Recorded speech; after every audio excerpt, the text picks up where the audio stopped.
Mount Okepamo, Mount Nimba to Atlantic Ocean, Obomi Hills to Pokondre, to educate, elevate, and promote.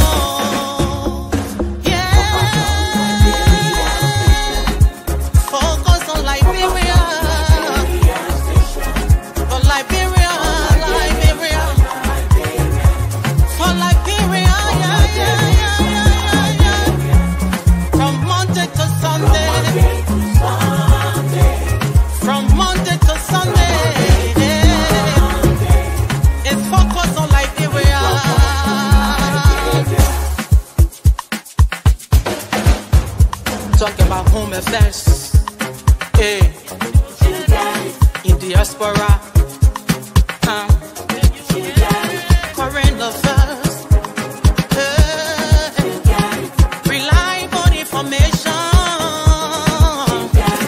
history, ooh, talking about culture, hey, politics, education, entertainment, business, sports, advertisement, articulation. Focus on Liberia. Focus on Liberia. Focus on Liberia. From Monday to Sunday.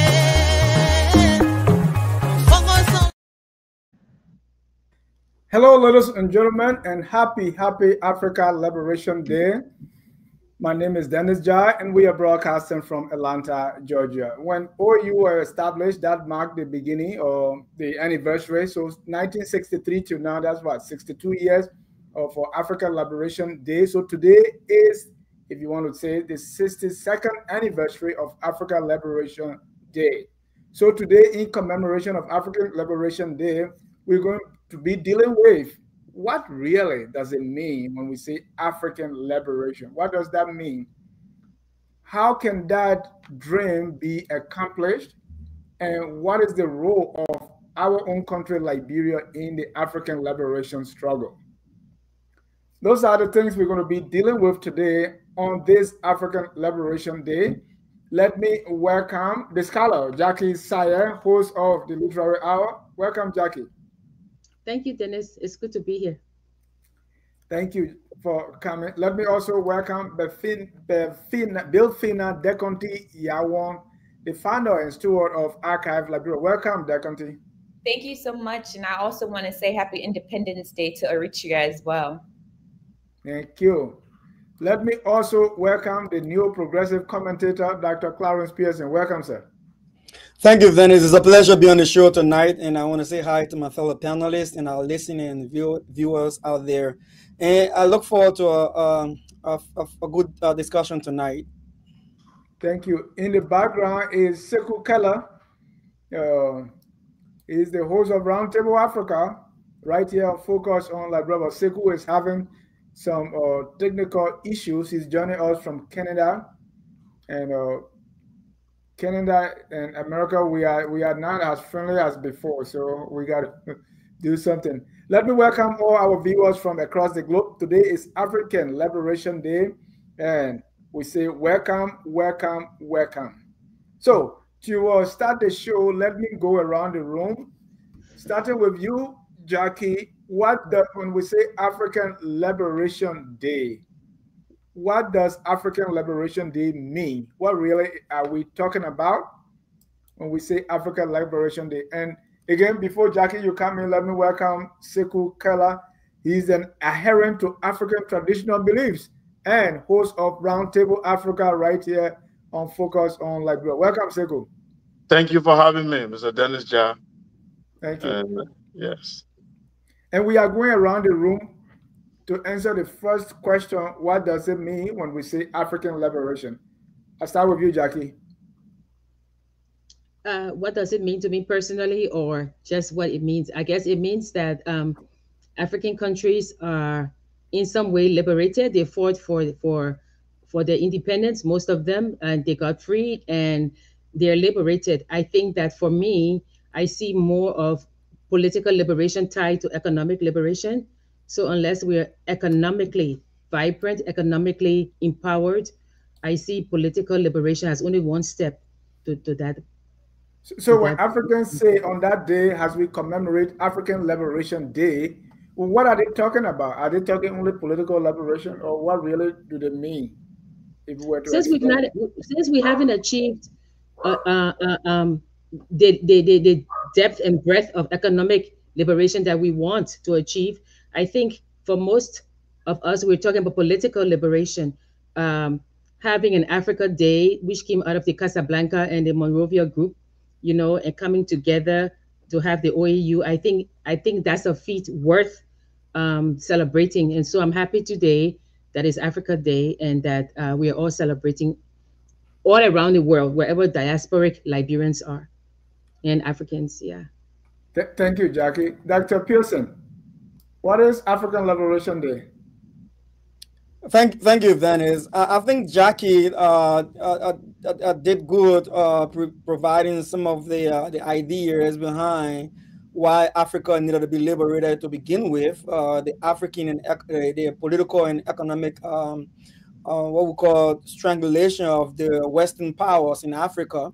So I guess it goes back to our history in Africa, where during the time of the European rush into Africa and the Western rush into Africa for opportunities, the West saw Africa as a place of wealth where they can come and exploit natural resources to enhance their own development processes. And that includes not only just our minerals, but our human resources as well, using them as slaves and forced laborers. So it came a time in the 1950s and 60s, Africans started to think, listen, we can continue to be slaves to the West.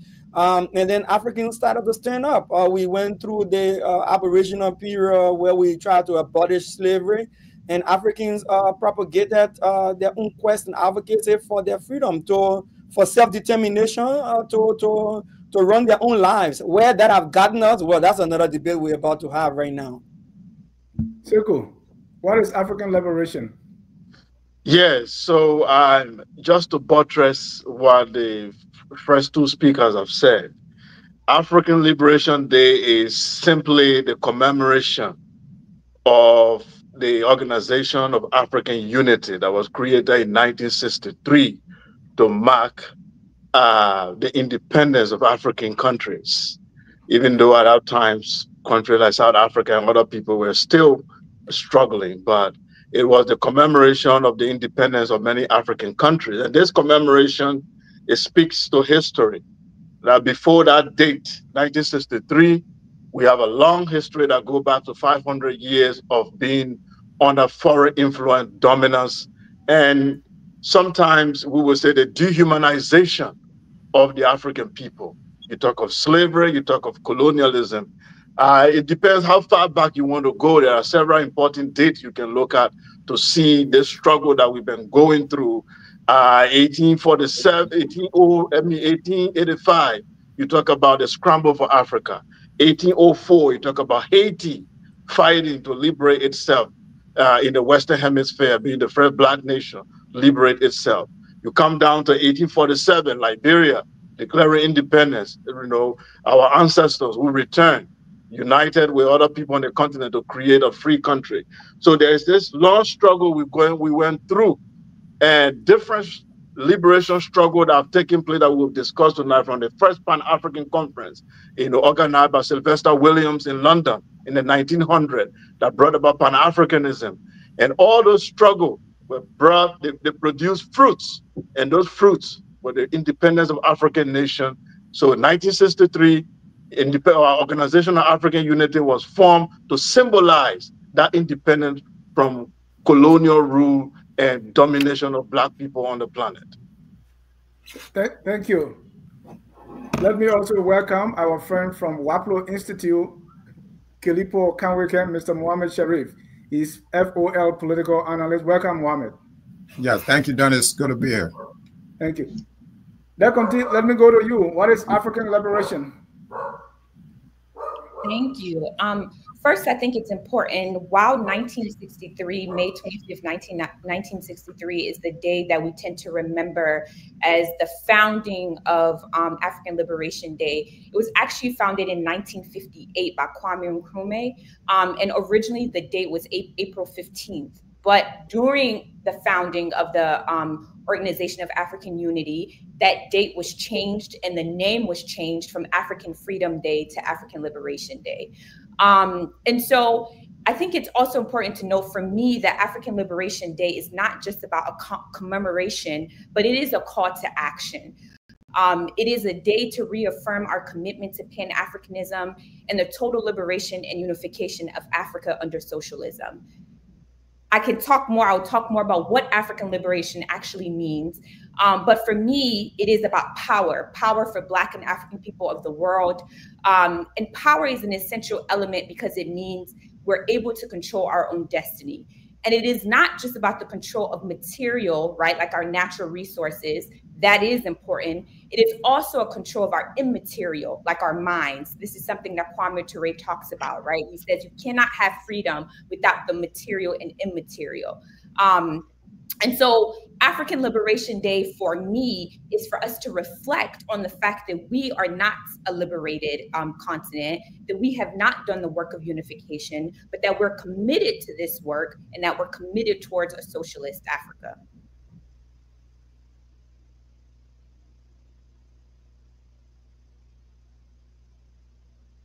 I think you're muted. Mohammed, African Liberation Day is the same question, but I want to add, in the minds of the African, were they only talking about political liberation? Because was it only, okay, we're being colonized, we're being controlled, so yes, just get away, let's rule ourselves. Did they forget other forms of liberation, like economic liberation? I think, Dennis, let's let Mohammed speak, and then we can go into that one, because I would like to hear what Mohammed has to say about this day. Mohammed, go ahead. You're muted.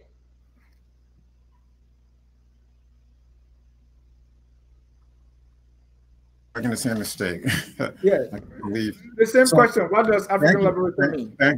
Thank you, Dennis, and thanks, Jackie. So certainly, in the minds of the likes of Kwame Nkrumah, it wasn't just political independence. It wasn't that. It was the union of Africa together, that Africa should come together as one common United States of Africa. This was the dream and the desire of one of the premier Pan-Africanists, the late Kwame Nkrumah. Kwame Nkrumah also have people around, there were friends of Kwame Nkrumah, like Sékou Touré of Guinea, who was also, a very good friend of Kwame Nkrumah, who also subscribed to this ideology. There were many others, Ben Bella of Algeria, and Game Abdel Nasser, those guys.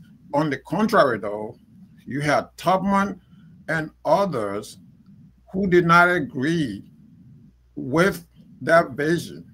Tubman did not agree that you should go into these newly independent countries now, they should lose their independence to one central ruler, to one central leader. And so in 1963, because that's important, in 1963, in May of 1963, there was a long address by Kwame Nkrumah, and he talked about African unity. He said, like he was saying, the urgency of now, this is the time, this is now, that we must do this. We must, that we didn't just gather here to come and talk about African unity.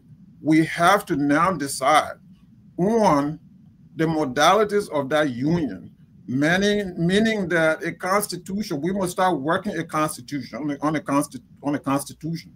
We must start working on a government and the site of that government. He even named, Bangui, the Central African Republic, as a potential site for the headquarters or the capital city, if you will, of that government. He also named the current capital of the Congo, the Democratic Republic of Congo, Kinshasa. At the time, it was Leopoldville. He said, you know, what about Leopoldville? What about Bangui? So he said all of this good stuff, loud applause in the building that day. But then come Mwalimu Julius Nyerere. Nyerere said, no, we're not going to go that route. So it wasn't just Tubman. We often forget that. Mwalimu Julius Nyerere was one of the adversaries of this union in terms of how Kwame Nkrumah looked at it. So as a result, they had a watered down version that you have in the Organization of African Unity. I think Sek will talk about that. You know, you have the Organization of African Unity, a sort of loose federation of states. You know, states' rights are respected. You don't know interference in other states matter. You know, whatever happens, you know, across your border is your business. And what you have in that is, Dennis, think about this. If we had a federation of African states, I mean, I can travel from Monrovia to Tripoli. You know, nobody's going to ask me about, you know, where you're from. I'm from Africa. I'm from the United States of Africa. So that was the concept of Kwame Nkrumah. I think to add to what Mohammed said is that when the Morovia group refused to have this you know, carte blanche, this scorched earth, and then the Casablanca group with Guinea, Ghana, they decided that no, we should have this total disconnect from the colonial powers. I think what happened was that when they were trying to discuss that, there were two things that happened. Don't forget that in 1965, Ian Smith declared Rhodesia an independent country. And then you have Mobutu overthrowing Kasavubu. And those two things, the OAU or the two groups, they could not, because if they were talking about non-interference, they could not come together to deal with those two things. So like Mohammed said, it was a watered down OAU. And if you remember when they were in Lagos, the Lagos Charter, which turned into the AU Charter, that Lagos Charter, the Morovia group refused to go to Lagos. The only country they could agree on was Ethiopia, hence Ethiopia as the home of the African Union now. But there were internal wranglings as well. It was not just, oh, you know, the outside powers, you know, fighting African leaders, you know, turning one against the other, overthrowing, help to overthrow Nkrumah and things like that. But there were internal wranglings at that time also. Funding was scarce. You know, some of the countries, especially the Francophone countries, they didn't want to join. So those are some of the things, like Mohammed said, that helped to bring a watered down OAU. But let us not forget, though, that African liberation and USA, those are two different things, because you can have African liberation without the United States of Africa. So let me hear your thoughts. My question here now is, as we went into OAU, or as we went into African liberation, did everybody have the same mindset of what the definition of African liberation meant? Or it meant different things to different people?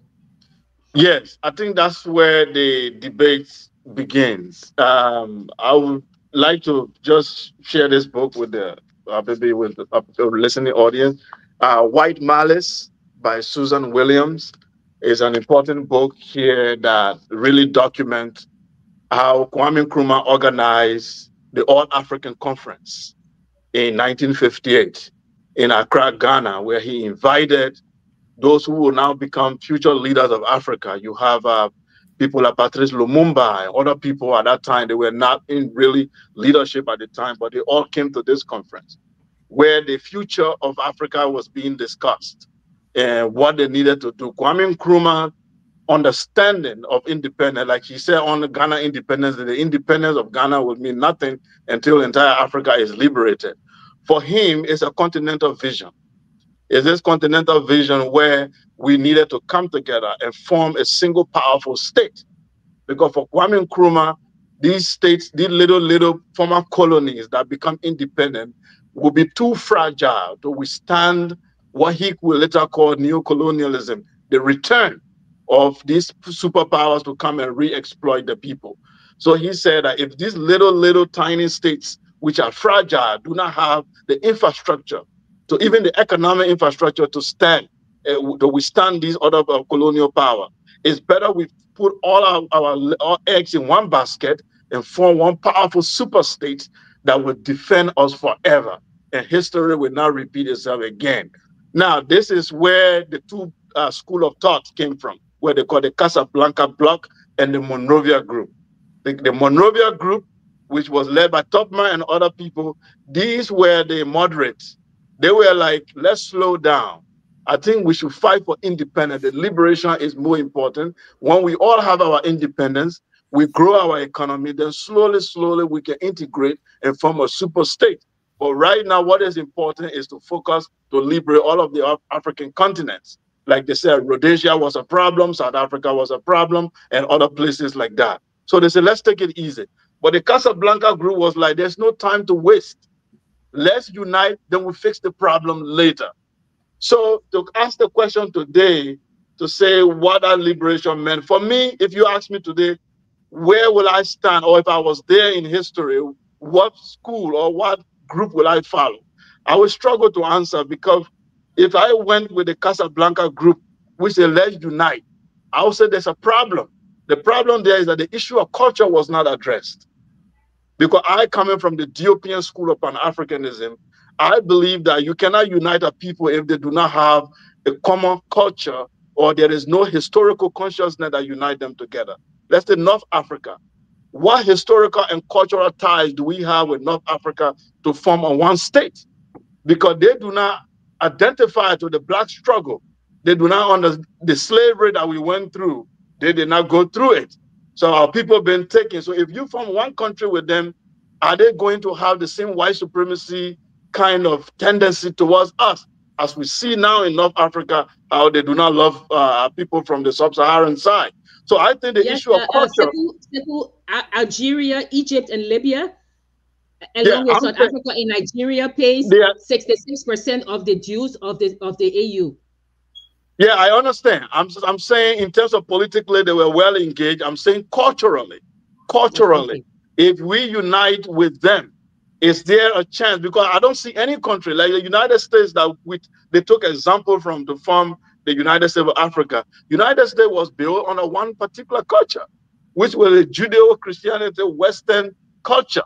The ideas of democracy, government, all these are Greek things they take out of the classical Greek and Roman culture to form this country, Western culture, which they all believe in. So how do you form a state like that where we do not have a common culture and belief and vision? So I think it would have been a disaster. But also the United States of Africa, I think it was a perfect idea. I still want it today, but not with North Africa. That's where my position is. Oh.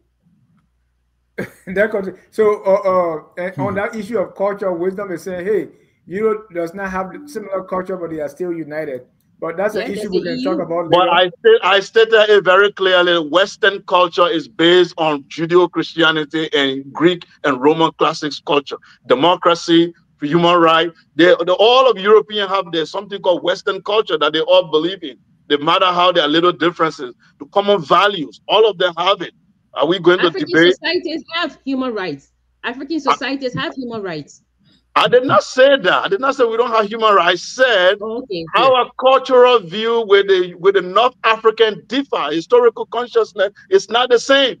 They didn't go through slavery. West Africa differs from, I mean, I've been all over Africa because in my work, and they differ. When I go to Zambia, I'm shocked at the difference. So what is the historical and cultural connection between Sub-Saharan Africa and North Africans of today, the Arabs? But they've traveled, right? They vie. Some of them, when the Arab traders came, they went through, right? They enslaved us. There is a history of them enslaving us. No, I think that what we should be doing is, you're right, looking at commonalities, but not saying that, oh, okay, because this person is from North Africa, they shouldn't. Because what I was pointing out to you is that despite what you're saying, is that we have 5 members of the AU. Now, if these people felt like, okay, we are not Africans or we are not one of you, they should pull out of the AU. Simple as that. All right. That's where I think the debate, we can develop the debate. Right. And I don't want us to go in that direction a lot before we let me hear from Deconti. You know, the kind of same question about the mentality, the idea of that concept of liberation at that time. Was it something that they all knew what they wanted, or people wanted different things, or liberation meant different things to different people? So first, I think just to add to Seku's point, also part of why it was important to form this unified Africa is to understand too that African borders are man-made, right? So that's another, I think, important element of that too, that we didn't create those borders, and those borders did not exist pre-colonialism. And I think let me stop it, because we always say that, but if those borders didn't exist, there were still borders somewhere though, right? Well, not in the same way that we have them now. So there's a difference in how quote unquote borders existed before, because what colonialism did was chop up the continent and said, you're on this side. This is why we see a lot of the ethnic groups we have in Liberia, like you and I talked about. You can find them in other parts of the continent, right? Because of these migration patterns that were happening and the cultural exchanges that were constantly happening. So those borders did not look like the way that they do now, where it becomes a thing of like citizenship and it becomes a thing of legality, right? But the fragmentation was more before the Western borders that it drew, correct? Because I wouldn't say the fragmentation was more. I think it was more based in ethnic groups. I would not say it is more than what it is now. I think that the Western border drew up legality and citizenship in the way that we never had. I agree. Yeah, well, I agree with Deconti about the artificial borders, but a lot of countries, even in Europe, there are artificial borders. What the AU did, or the OAU, when the countries started to say, oh, but this is an artificial border, the OAU, or maybe the AU, they declared that those borders should remain. So that point is moot. We're not going back to argue about that, because the AU or the OAU accepted the borders, right? Well, they said that. We accepted that. Well, you're speaking from the perspective of the OAU, right? Because I even think I still have some issues with the OAU, right? So I wouldn't just look at the OAU as, for me, an example of what it means to understand borders on the African continent. I think I more so take my framework from a revolutionary Pan-Africanism perspective, which I think the OAU struggled with, right? So they may have said, this is how borders look, we can keep borders, but I don't necessarily subscribe to that all the way. And I think a framework that we can use towards that African liberation and understanding what we mean by unity is that revolutionary Pan-Africanism as a tool for that, right? And it is not necessarily saying an abandonment of individual nation cultures, but rather we can maintain those individual cultures while understanding our destiny in terms of a free continent, that it is interconnected, right? So I think that would be where you and I may disagree when it comes to that. Dr. Pearson, so this African liberation, is it like can we be liberated collectively, the whole of Africa, or on a country by country basis? I mean, we can be liberated as individual countries, correct? I agree with you, and I think that was what the entire African unity was all about to begin with. It was an idea of federation, not necessarily one single country called Africa. It was a federation of free African countries who will operate more freely in terms of movement and trade and other things. How that has transitioned over the years, that's a whole different ball game, because we are divided even what Pan-Africanism is to begin with, depending on who you speak to. But let me say this, right? When it comes to liberation, in my mind as a scholar, I look beyond colonialism. I look to the walls, and that happens way before colonial powers came and scrambled for Africa. Think about the empires like Mali Empire, Songhai Empire, the Ashanti, the Benin, the Congo, the Oyo, the Zulu, the Ethiopia.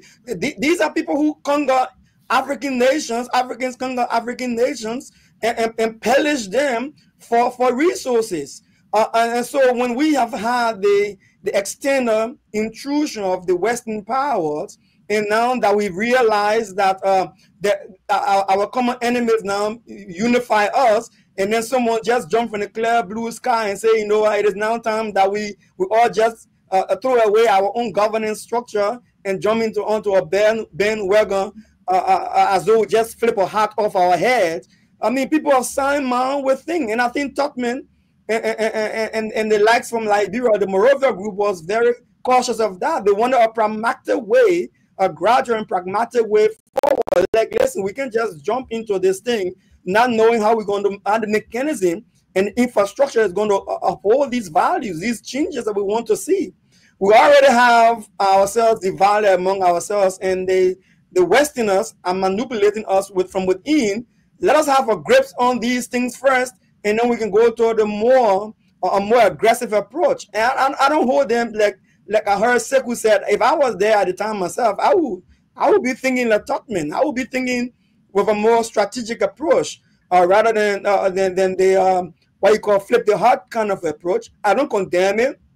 I don't hold it against the mindset. We all had our freedom from a different perspective. That's another whole argument to begin with. The way in which Liberia got her own freedom cannot be compared to how Ghana got her freedom, cannot be compared to how South Africa got her freedom. So we all had our own, what we refer to as our own leanings coming into our different forms of freedom. So I can see where Nkrumah will come and want to see the Westerners kick out immediately and Africa unite instantaneously.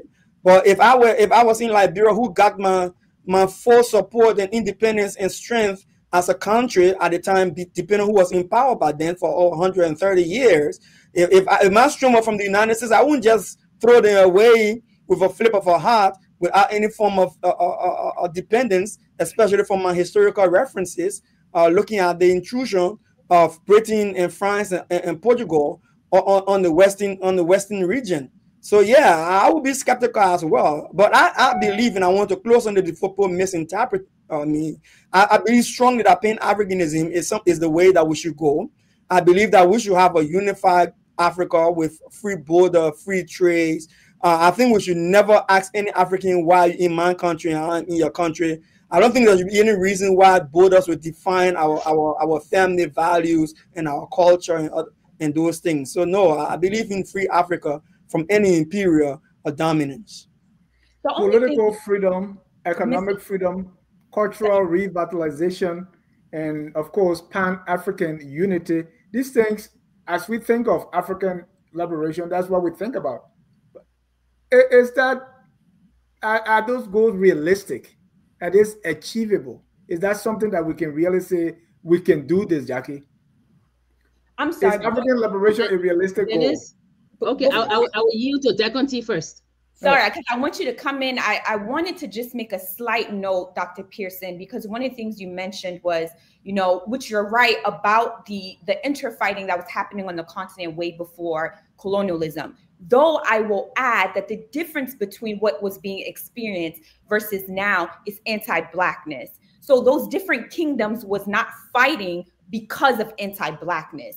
Colonialism, imperialism is because of anti-Blackness. So I think it's important to distinguish that, because now when we start to talk about why must we unite to fight against it, it's not saying that we don't have issues amongst each other, but what it is saying is that what we're facing is from the West, right? As a result of white supremacy, we're facing anti-Blackness. That is not why we were waging war against each other before. So I think that is an important point to add. And I'll go ahead and give it back. Thank you so much. No, but before you give it back, what does that say about the Arabs?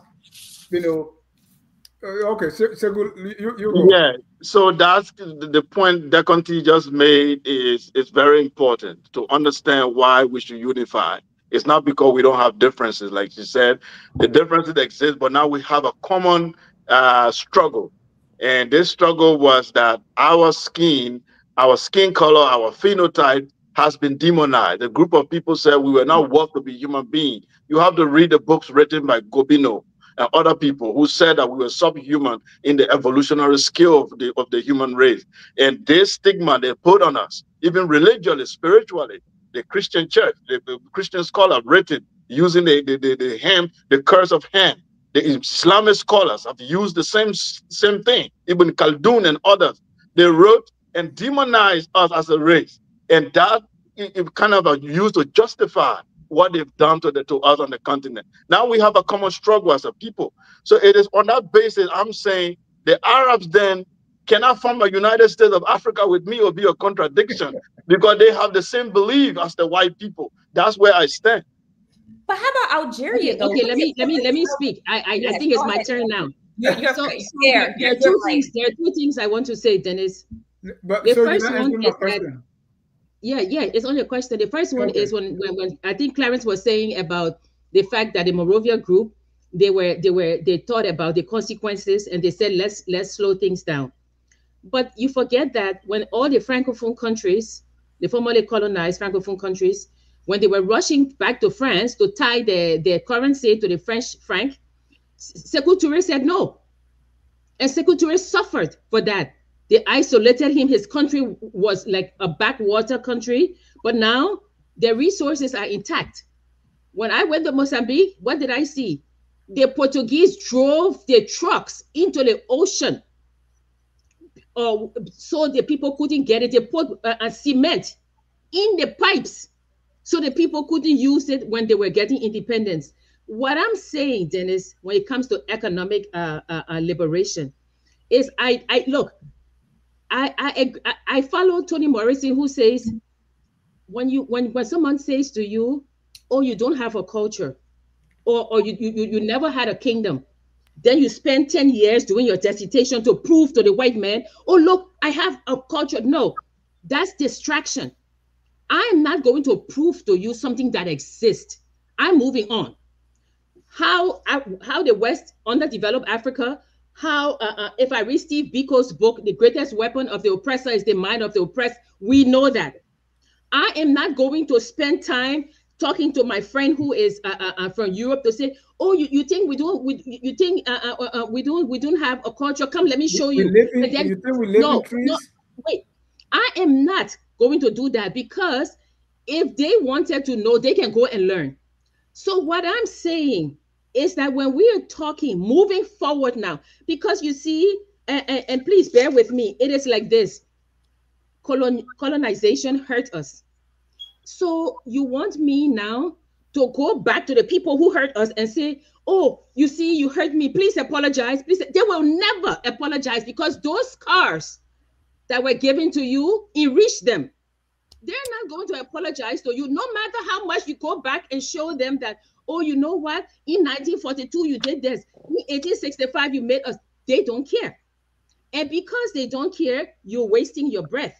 What I'm interested in is why would the African Union, why would 40% of the members not pay their dues? What I am concerned about is why they will get China to build the African Union headquarters in Ethiopia, and China paid $200. What I am concerned about is why is it that the United States, Japan, Canada are the largest shareholders, foreign shareholders in the African Development Bank? Those are the things I'm concerned about. I'm concerned about the fact that the whole of West and Sub-Saharan Africa, well, West Africa, the electricity we use is the amount of electricity that Portugal uses. What I'm concerned about is that we do more trade with Europe and only 10% intra-regional trade within our borders. What I'm concerned about is the lack of capacity. We have AGOA and we are building shoes and shirts and sending it to the United States. If Ghana says to Liberia, "I want to trade with you. I want 3,000 pairs of slippers," we cannot produce it. So we build capacity. Those are the things I'm talking about. People may say, "Oh, you're dismissive." I'm not dismissive. Colonization happened, it hurt. I am saying we use these scars to build our country, because you come to them and say, "Oh, you see, you did this to me, you hurt me." And they say, "Okay, yeah, sorry, we hurt you." then what? What? We need to build Africa, and we need to build it by ourselves. We cannot be depending on the EU to pay African Union dues. We cannot. 40% of the people, And, the country, and Jackie, that's Jackie. that you. Jackie, that's what I was asking you now. That concept of liberation that you just stressed, is it achievable? Or is it a pipe dream? Liberation comes agency. We need agency. So what we need are good leaders in Africa. We need strong leaders. We don't need weak people. We don't know, oh, that my pa. I don't want a father. I don't want a boyfriend as a leader. I don't want a brother. I want a leader. And until we have those leaders, we look. If you read Nelson Mandela book, what did he say in it? He said when he was sick, Bill Clinton said, "Come to the United States." He said we have doctors in South Africa. People forget that Nelson Mandela was never educated outside of South Africa. Cyril Ramaphosa was never educated outside of South Africa, and these people hold their own. So Nelson Mandela says, when you as a leader or even as a person, when you go to somebody, occupy your seat. Because you deserve to be there. Our leaders, they beg, they bend like this. Why? You occupy your seat because people will ride you when your thing is back. So I'm tired of people coming. Dennis, I deal with students. I see students when they walk into my office, European students, other students, those kids sit there like they own me. When the African students come, they sit at the edge of their seat. I say, occupy your seat. You belong here. I want them to know that they belong, that they are not tiptoeing through life. That these cultures that Sekou and Dekonti are talking about, it flows through their veins. It should not be watered down. But until we have economic liberation, we will always be bending our back. And that's what I'm saying. I'm sorry, I went off on a tangent. I'm sorry. Thank you, Jackie. I love the passion. And let me welcome Anthony Russell. Welcome, Anthony. Thanks for having me on today. It's a very interesting topic, and I'm happy to be a part of it. And let me announce to you all, Anthony has entered the university to be trained by the best in the business to be the next host. So since the fall of the Malay Empire, there has been nothing like focus on Liberia. And so Anthony is stepping in that should. Mohammed, so many things. I mean, I don't even know what to ask because so many, they have taken too many angles. So I just want to hear your thoughts on the ongoing discourse. I mean, Jackie is absolutely correct. This is what I've been saying. I mean, we're back, our leaders are beggars. They beg to pay themselves. They beg to build mansions when we can develop our countries and continent. So one of your questions, Dennis, is what does African liberation mean to you? So in short, African liberation means to me the political liberation of my people, the economic liberation of my people, the social liberation of my people. Whenever in post-colonial Africa, what you have is the emergence of neocolonialism, global capitalism. So you have all these leaders who have turned beggars, not developers. So Jackie, this is absolutely correct. We have, Jackie, we have to hold as part of the Black race. We have to hold our heads up high. When we're even walking the streets, we should not go out there and demean ourselves. You have people, friends of mine, and respectable people, and they go and say to these people, "Sir, without you, we can't do this. Oh, poor Liberia. Oh, small Liberia. Oh, we need your help." You don't need those help. You have the resources in your countries to build your country. Do it.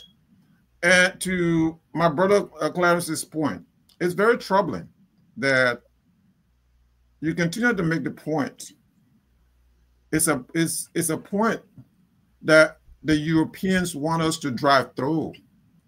They want us to believe that their action in coming to Africa was to save us, that their action was not in isolation, their robbery of our continent, the theft of our resources, the denigration, the murder, the mass murder, the genocide against the African people was done to save us, was done because we were already doing it to ourselves. These are lies. There is no evidence.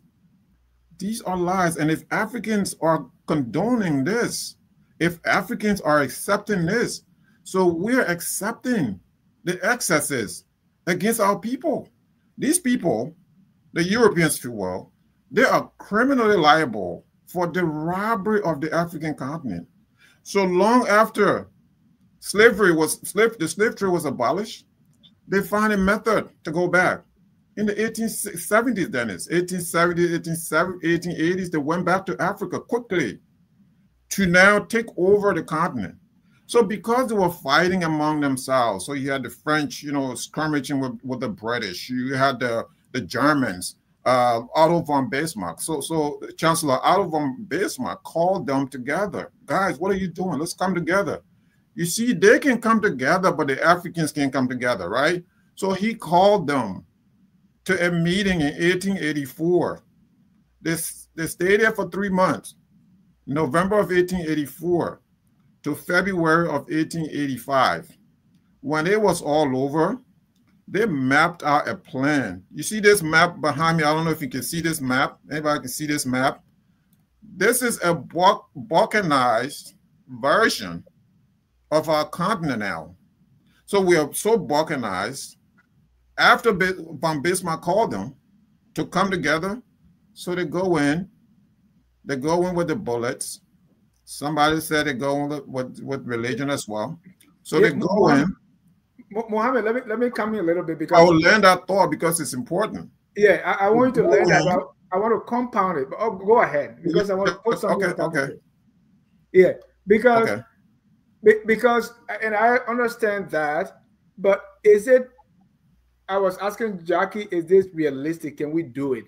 Right? Because, or is it too late? Take, for instance, the language we are using is not our language. Pierre Lumumba said we are the only people who's learning, who's being educated in a foreign language. You go to Chinese, they learn their thing in Chinese. American, British learning English, and so on and so forth. Two, they gave us language. They gave us religion. Even in Liberia, when you talk about, okay, let's speak one language, they say, well, it's too late now. Is it too late for these things to happen? Because are we going to now throw away Christianity or Islam? Are we going to throw away their way of education? Because the way they educated us just taught us to come back and serve them, right? So is it realistic, all these dreams that you're talking about, can we now be able to reach that far? Or is it too late for us? Look, it's not. The thing about this is, so we have the advantage. You mentioned language, right? So, okay, I can speak French, and I do really can speak some French. So I can speak some English. So I do really speak some English. Mandingo, for example, my language, native language that I can speak. So, for example, I have the advantage over any European now. Okay, if I go to France, I have the advantage. I have all these languages that I can speak, because he does not have any other language that he can speak. So we can use that to our advantage. The things that we have already, we can use that to our advantage. Yes, we need a native language, Kiswahili in East Africa, or the Lingala in the Congo. People will say we need religion too. So, we need a whole host of things. If he believes that, that's fine. We need a whole host of things that we can complement with all of this that we already have. I'm not about to say, oh, let's radically get rid of X, Y, and Z. But what I'm saying to you is Dennis, is that when our continent was balkanized in this way, you have people, leaders sitting in little fiefdoms. They're sitting there. So if they had agreed with Nkrumah, where somebody said, well, if I was there, it would be a hard decision. No, not for me. It won't be a hard decision for me. I believe that the Casablanca group, of which Bembela, Sekou Touré, Kwame Nkrumah, Gamal Abdel Nasser, those guys, they were saying something. They saw something that others didn't see. And you know what happened? I'll finalize on this. The Monrovia group became key supporter of of France against the liberation movement in Algeria. The Monrovia group became key supporter of dictator, murderer Mobutu Sese Seko, of Jonas Savimbi, those guys of the white racist regime in South Africa. So people in the Monrovia group, so they were not doing this in isolation, my brother Pearson. These guys knew what they were, exactly what they were doing. So they did not want Africa to unite around a common purpose. The whole ideology of Pan-Africanism is to unite around a common purpose. Africans in Africa, Africans in the diaspora, no matter where you're at. You can be in Brazil. You're part of the Pan-Africanist cause. Pan-Africanism reaches out to you as well. You can be in Argentina. You can be anywhere, Cuba, all these different places with the African population. You are part of that African, the Pan-Africanist ideology. You share that, you share the Pan-African belief of cohesion. But because those guys,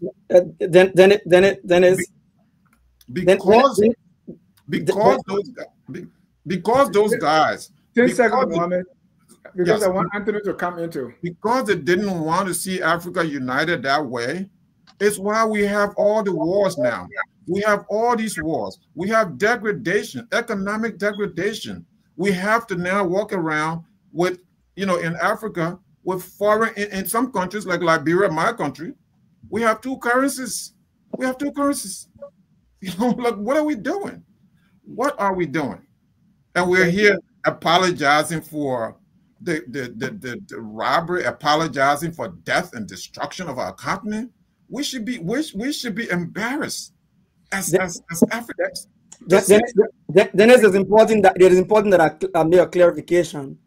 Mohammed, there is nowhere on this recording that I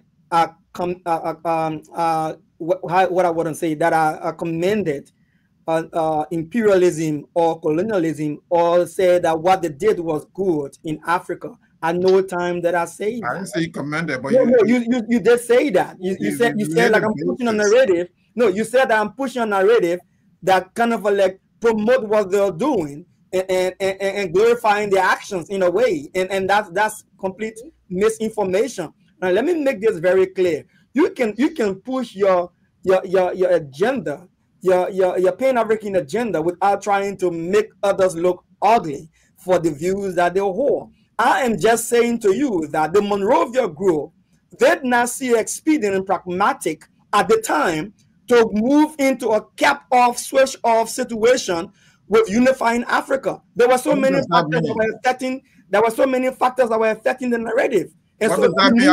I'm learning too. What does that mean? Cap off, switch off. What does it mean? So in other words, you cannot just get up and say, from today going forward, Africa is now unified. We no longer a separate independent country. It doesn't work like that. There are so many modalities that have to come to play. Like the Sekou said, there are cultural modality, there are linguistic modality, there are economic modality, there are social modality. Africa alone has over 2,000 to 3,000. The United States, right? Dr. Pearson, I don't think it was just about flipping the switch and it's over, right? Yeah, it was not about that. It was not about that. Russell, let me bring in Russell now. Russell, what does African liberation mean to you personally? And is that achievable? I think African liberation, like all my panelists have said, it means that we don't necessarily, we don't have to be free. We have to be free in all capacities, right? When you think about everything from the economy that we run, from how we support each other, the unity, the landmass, how we are structured on the map as well.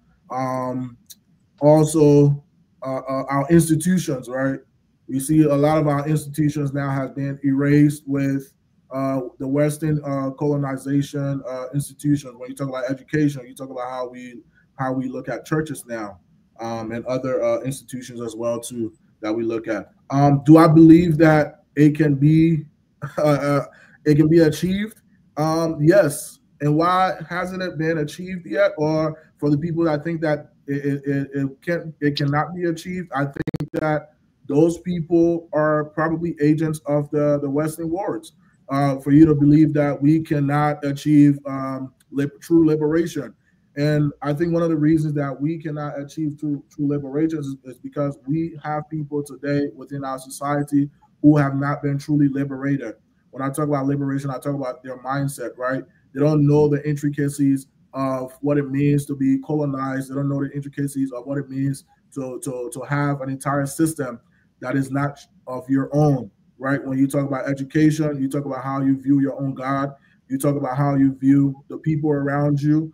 You are taking some part of a behavior or psychological behavior, right, from your oppressors and passing it down to the people that you're about to oppress if you don't liberate yourself. So I think that we have to start to learn our own languages. And I saw someone in the chat said that, oh, your parents didn't teach you. Well, your parents didn't teach you because maybe they are just not like they are prioritizing other struggles right now. And we have to make that true sacrifices of prioritizing the struggle of being liberated, right? Some people, they come home, they don't have the time to say, oh, I want to teach my child basketball when I'm feeling working 16 hours, right? So we have to sacrifice. We have to make those sacrifices, right? When we cannot make the excuses as well. We have to hold ourselves accountable, and there are certain things that we do need to hold ourselves accountable for, as well as we have to also look at our external forces that are causing us from truly liberating ourselves. And I will also point out, in disagreement with Sekou, Mr. Sekou, you mentioned North Africa cannot be truly a part of the liberation movement of Africa. I would say that you should read the textbooks of Frantz Fanon, where he talks about the psychological and the psychiatric effects of what it truly means to be colonized. We saw Algeria as a country going through movements of their own colonization, and they actually suffered a lot. And when the people from France came and they recognized them as a citizen, right? They chose. At that moment in time, Algeria said, "Okay, you can either go back to France or you can stay here, and your rights will not be recognized." And then some of them chose to go back to France because they felt like, "No, I'm not about to sit in this location with you and suffer the same economical and political unjust." So I will advise that you read those books before you say that the North cannot be a part of our cause because they don't go through the same things that we went through. Thank you. I had Yeah, a can I friend. respond? Hold on one second. I had a friend who, she's crew and said the parents didn't teach me crew. But when she went to Nigeria, she learned Yoruba. So I said, now there are people, now Liberians are learning Chinese. They are speaking Chinese in Liberia. And still, you're making the excuse that, hey, my father didn't teach me Gio. Hi, my name is Addie Tyler from Pennsylvania, and you're watching Focus on Liberia. And if you're just joining us, this is African Liberation Day. We are discussing what does it mean and what is Liberia's role. And that's what we're going to come to. Historically, what role Liberia has played and what role can Liberia play as we move towards the total liberation of Africa that we all want. Sekou, you have 30 seconds to give your response. 30 seconds too small. I wanted to really elaborate on so many things, but okay. I think it's very important on the panel, if you want to, it's good to critique each other point, but you should state the point exactly how the person said it, before you attack it. Otherwise, it will be some type of a straw man. You create the argument for yourself on what the person said. So what I said very clearly on the issue of North Africa, I said that our struggle on the issue of colonialism is similar, but on the issue of slavery and the denigration of the black race, they do not share into that struggle because we were enslaved. We were our skin color was demonized. Our entire race and phenotype was called subhuman by both Arab scholars and European scholars. Indeed, literature are still in the Arab world. They are reading them and they do not regard you as equal. So on what basis are we forming a state together when we do not have a common value. You and I can argue right now on tribe or maybe what language we speak, but you will never say I'm subhuman because I'm black skin or I'm dark skin. We don't have that debate among us because we are of the same race. So for me, I'm saying we do not, there's something different from us. Our historical consciousness, it's not the same. I'm not saying they did not have colonialism. So that's the point I wanted to make. But I have many things to say, or maybe until you come back to me, Dennis. Yeah. I want us to, since we have gone halfway, we've gone 1 hour. I want us to talk about the role of Liberia, our country, Liberia. Let me start with you, Deconti. What role can Liberia play? And before you even start out, historically, what has Liberia been up to? Okay, so I guess I'll start with what role can Liberia play? And I think that a lot of people have been able to touch upon some of these things, right? I think the biggest thing for Liberia is an understanding of an organizing of the masses. And something that I believe Mr. Muhammad has even talked about is this revolutionary consciousness, right?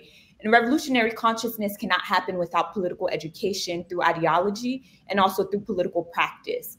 I think what Liberia tends to struggle with is not understanding our struggle, our history as connected to a larger African history.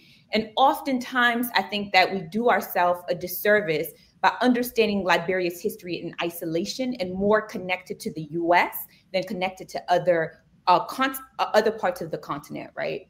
And so when we begin to talk, and so part of that too, you see oftentimes is that Liberians are looking to political leaders. I even hear oftentimes of like, we must have a strong leader. We must have these leaders that are able to step up and save us. And part of the issue I have with that is that the leader has to be chosen from the quality of the people. That is why political education of the masses and the masses having to understand themselves as part of the fight. And then through the masses, of course, will rise leaders, but those are not the leaders that are going to save us, right? That has to come from the people. So I think that Liberia needs a nationwide political education that has to happen, a valuing of culture, a valuing of land, a valuing of language. What are some of the roles that Liberia has played? Most of, I would say, I think I'm more familiar with our history in the 70s, particularly under the administration of Tolbert. And this is not to say that Tolbert was a perfect president or Tolbert was not devoid of his own issues. But I would like to say that of all Liberian presidents, Tolbert came the closest to embracing some sort of Pan-African ideology of all the other presidents that we had. And so we see that with the establishment in 1977, February 18th, 1977, the Liberian government establishes a Liberian fund for the liberation of Southern Africa. And this was through the OAU, actually. And part of that was how do we support all of these movements happening in Southern Africa? We also see that in the 1973, Liberia cut off all diplomatic ties with Israel in support of the Palestinian struggle. And I think Mr. Muhammad brought this up. When we think about Pan-Africanism, we often only relegate it to the continent, right? That these values are only relegated to the African continent and Black people on the continent. But what in the 70s we saw was that Tolbert was able to understand Liberia's struggles also interconnected with the struggles of the Palestinian people in terms of being free, right? In terms of true liberation. So we see that happen as well. In the same 70s, Tolbert actually built a housing complex in Monrovia, and he named that housing complex after Amilcar Cabral, once again acknowledging the struggles of the people of Guinea-Bissau and understanding the imperialist forces that was against Guinea-Bissau were the same imperialist forces against Liberia. So these are some of the instances of how, mainly in the 70s, and then we can also talk about the organizing that was happening on the campus of University of Liberia as well. And that organizing extended to some members even going to Guinea-Bissau to be able to see what they were doing there. So Liberia was able to find itself toe to toe with Pan. Now, I don't like to say that Tolbert was a Pan-Africanist. I like to say he was a budding Pan-Africanist. I think that if he would have lived longer, he would have possibly been able to become a full Pan-Africanist. And this is seen in his relationship with Kwame Nkrumah, in his relationship with Sékou Touré. He began to use the language of a Pan-Africanist, although he never got the opportunity to fully live out the possibility of that vision. Thank you. Dr. Pearson, we're talking about Liberia's role.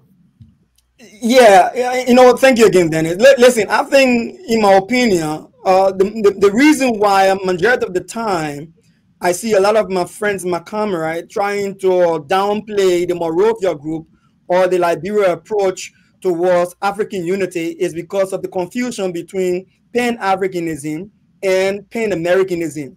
They push the idea of revolutionary socialism to an extreme that makes it seem as though capitalism must be overthrown and the imperialists must be dethroned. I don't have anything against those ideologies, right? But what I'm saying is that we cannot confuse them with what true Pan-Africanism is about. We are not intending to go through the dethroning and whatever you want to call it out there. But I want to be careful because I know I see the activists shaking their heads right now. But I think you don't understand this. Look, I think Liberia's role has been soft power and should be respected. I think Liberia was cautious. It should be respected.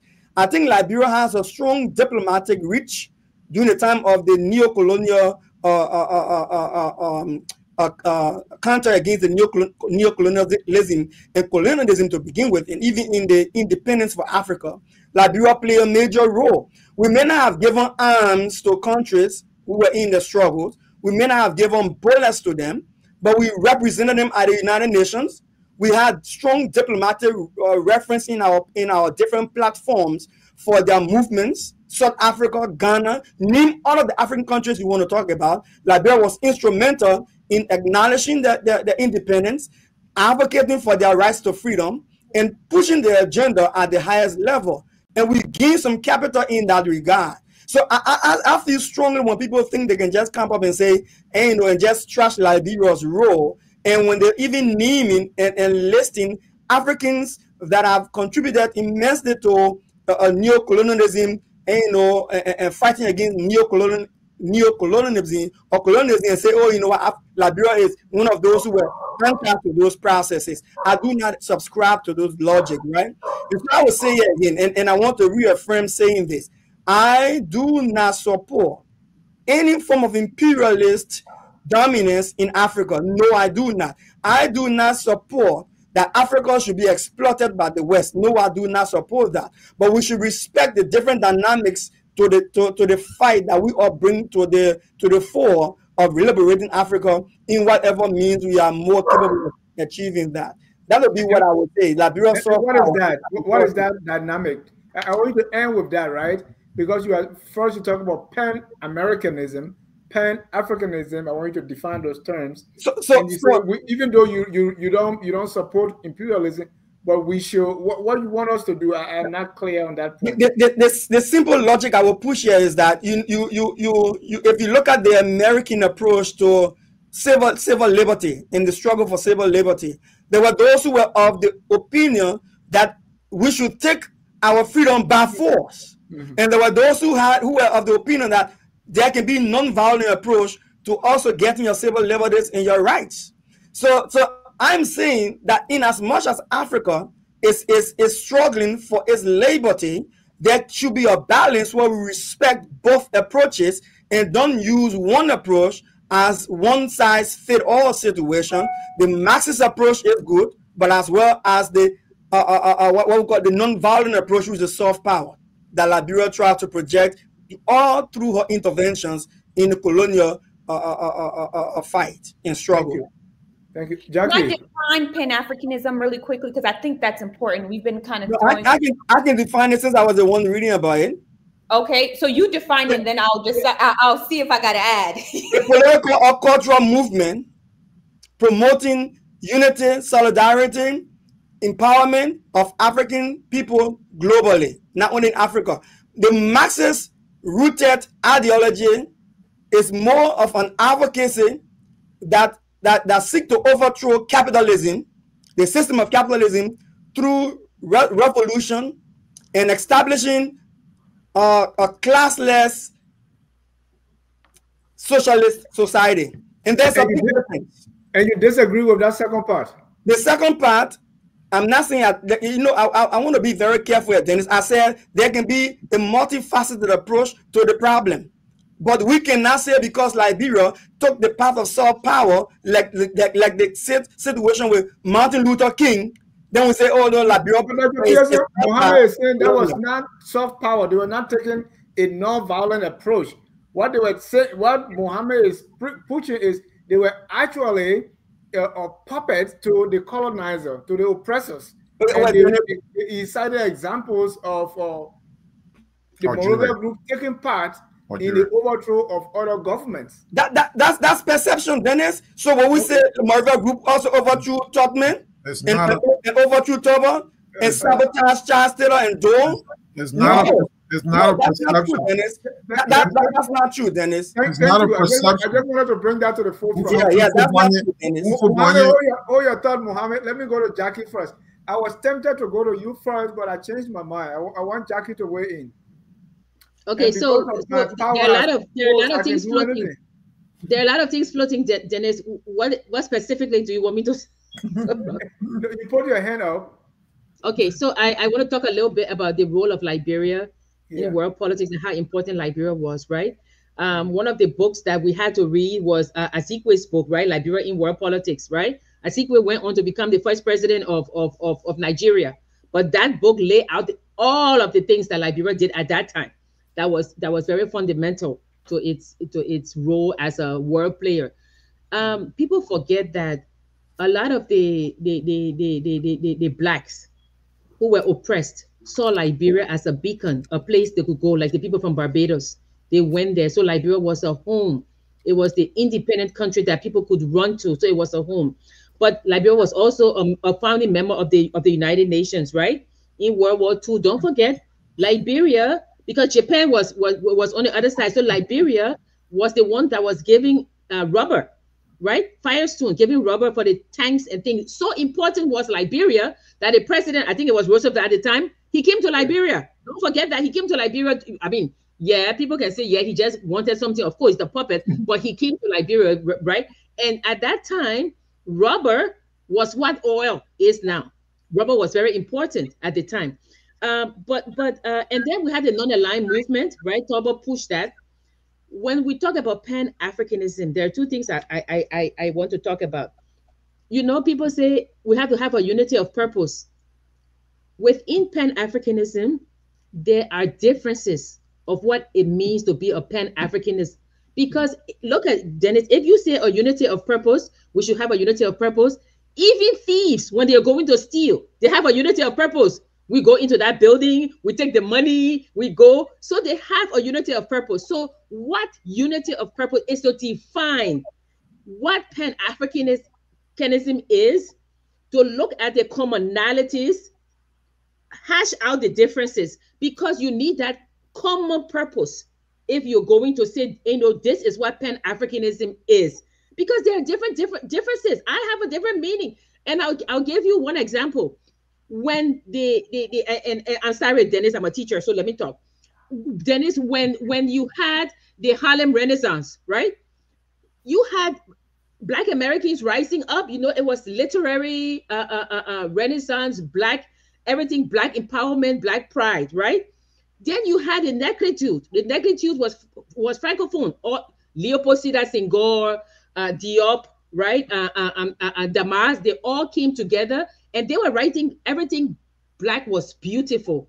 My beautiful Black woman, as Senghor says, right? So you had that group in France, right? So when they got together, right, they said, oh, you know, we are poets and we are authors and we are talking about the Black experience. Why don't we meet and come together and maybe we can form a unified international movement, right? You got me, Mohammed? Yes. Okay. So what did they do? They met in Washington, right? Yeah, in Washington, I think. And Yes. and they're talking. And what happened?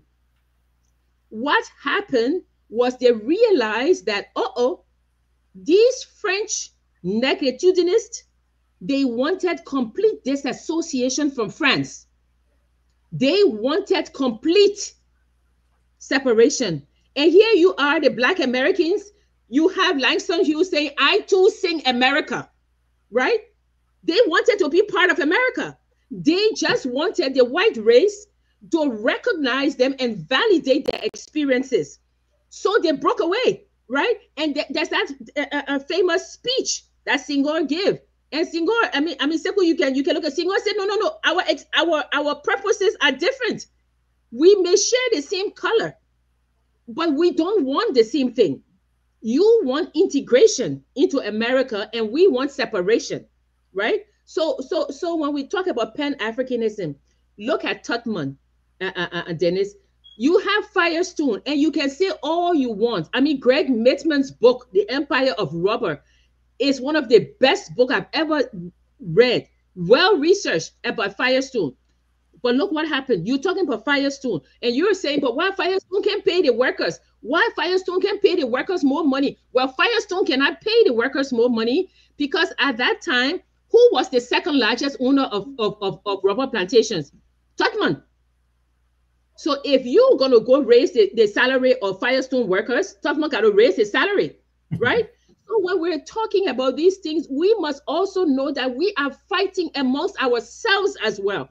You know, we're fighting for this thing we call Pan-Africanism, but it comes in different ways because Marcus Garvey was going to and settle in Liberia had it not been for King, who saw him down the river, and Langston Hughes, W.E. Du Bois was the one who went to Truman and said, hey, this man coming to take over your country, he wants to be a king. And they deported the man that Marcus Garvey had sent to look at it, because that man wrote Marcus Garvey a telegraph to say, oh, you're sitting down here, you're coming to Liberia, but the American Liberians, they are treating the indigenous people as slaves. And unfortunately, that telegram fell into the hand of King, President King, and he deported the man and told Marcus Garvey, you are not coming. What I'm saying, Dennis, that's what I want you to hear. What I'm saying is that within the quest for Pan-Africanism, somebody just wrote, we sometimes are our own worst enemy. We have to stop talking about what can I get out of this and say what is good for our continent. And until we do that, and that's what I'm saying, we keep saying, oh, the people hurt us, the people hurt us. They're never going to apologize. What we are going to do now is to say, we will make sure they will not hurt us again. And until we start saying that, going back to the past is nothing. They will continue to do that, and we will be the ones who will keep going back to them if we don't empower ourselves. Can I just get 30 seconds really quickly? Because sure. I think it's important to understand that in every movement, there are scoundrels, right? And just because somebody calls themselves a Pan-Africanist doesn't mean that they're Pan-Africanist, right? As an organizer, you see this all the time, where people come to you and declare that they're this thing. And then we all say, oh, we're all Pan-Africanists, but we have different ideologies. That's not often true. The people with the different ideologies who are not agreeing upon the principles of unity are not committed to revolutionary Pan-Africanism. They're understanding whether it be integration, whether it be reform. I think a lot of what Dr. Pearson has talked about is he is coming from a perspective of reform. And Dr. Pearson mentioned Martin Luther King. Well, what we do know is from Martin Luther King wrote a letter from the Birmingham jail. And in the Birmingham jail, he acknowledged that he had integrated his people into a burning house.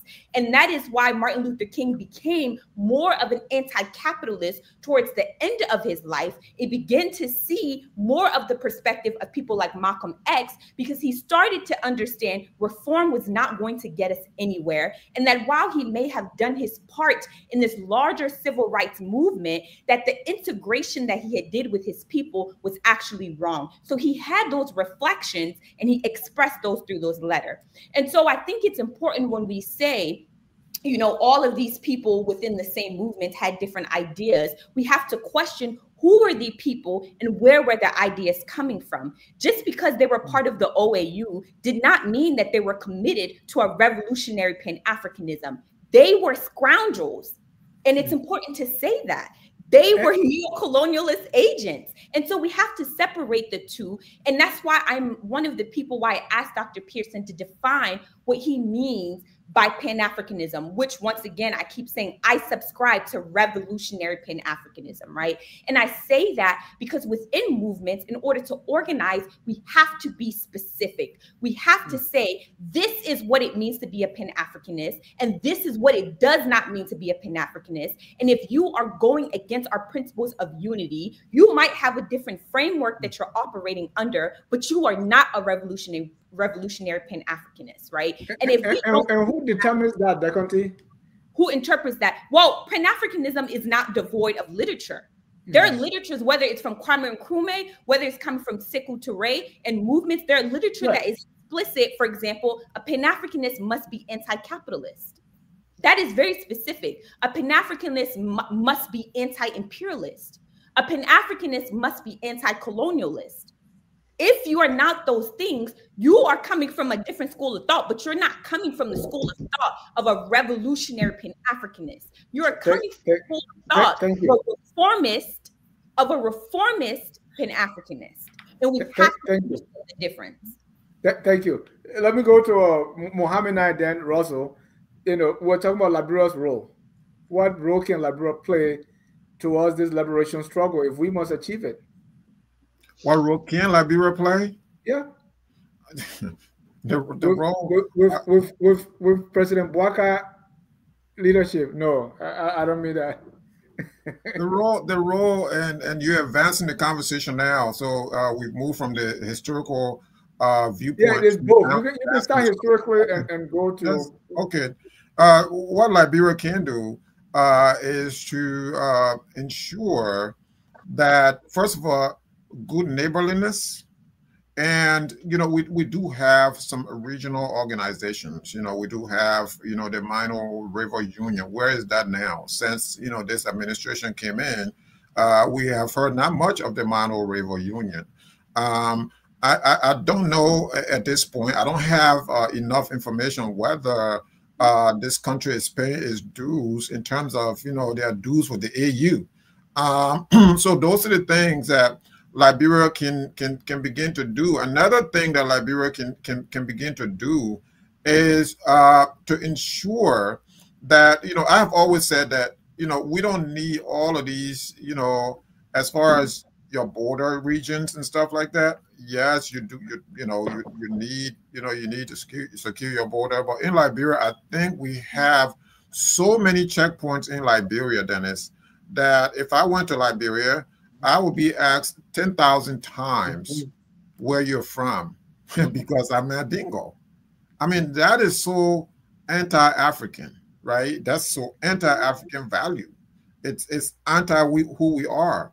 So sometimes I tend to wonder, why is this happening too often in Liberia than other countries? Because when I left Liberia during the war, while I was traveling through Sierra Leone, I had a different experience. I had a totally different experience where the people of Sierra Leone were very welcoming. They were very receptive to us. They were very sympathetic to us.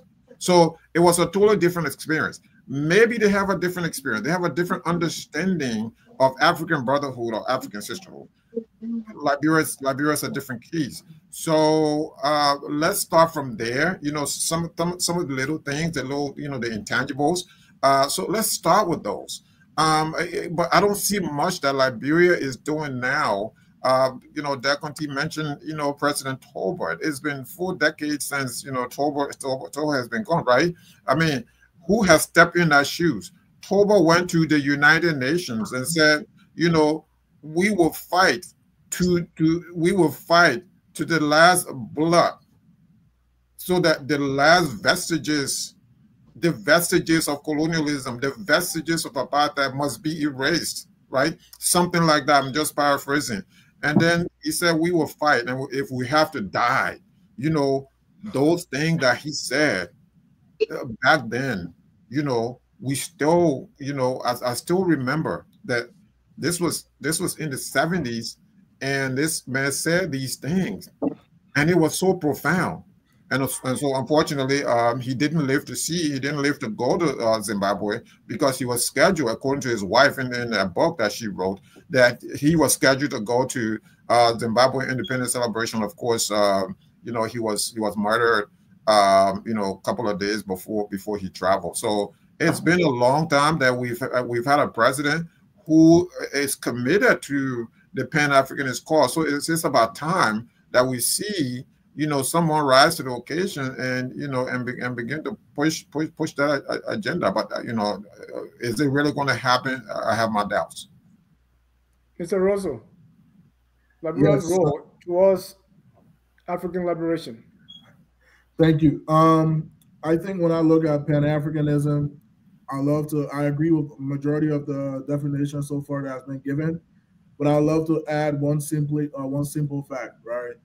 That if you are not willing to die for the cause, and you are preserving your needs just because you don't want to you want to regard your needs and while disregarding the majority of African needs, then you are not a Pan-Africanist, right? And I will agree with my sister Deconti. You have to be an anti-capitalist, right? Because when you talk about capitalism, it is all about profit, especially the capitalism of the West. When you look at how it came to being and what that capitalist system or structure has done for my country, Liberia, it has taken us nowhere.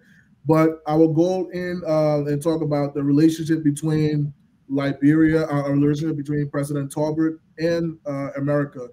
When we closely learn the last the last years of Talbot's life, right?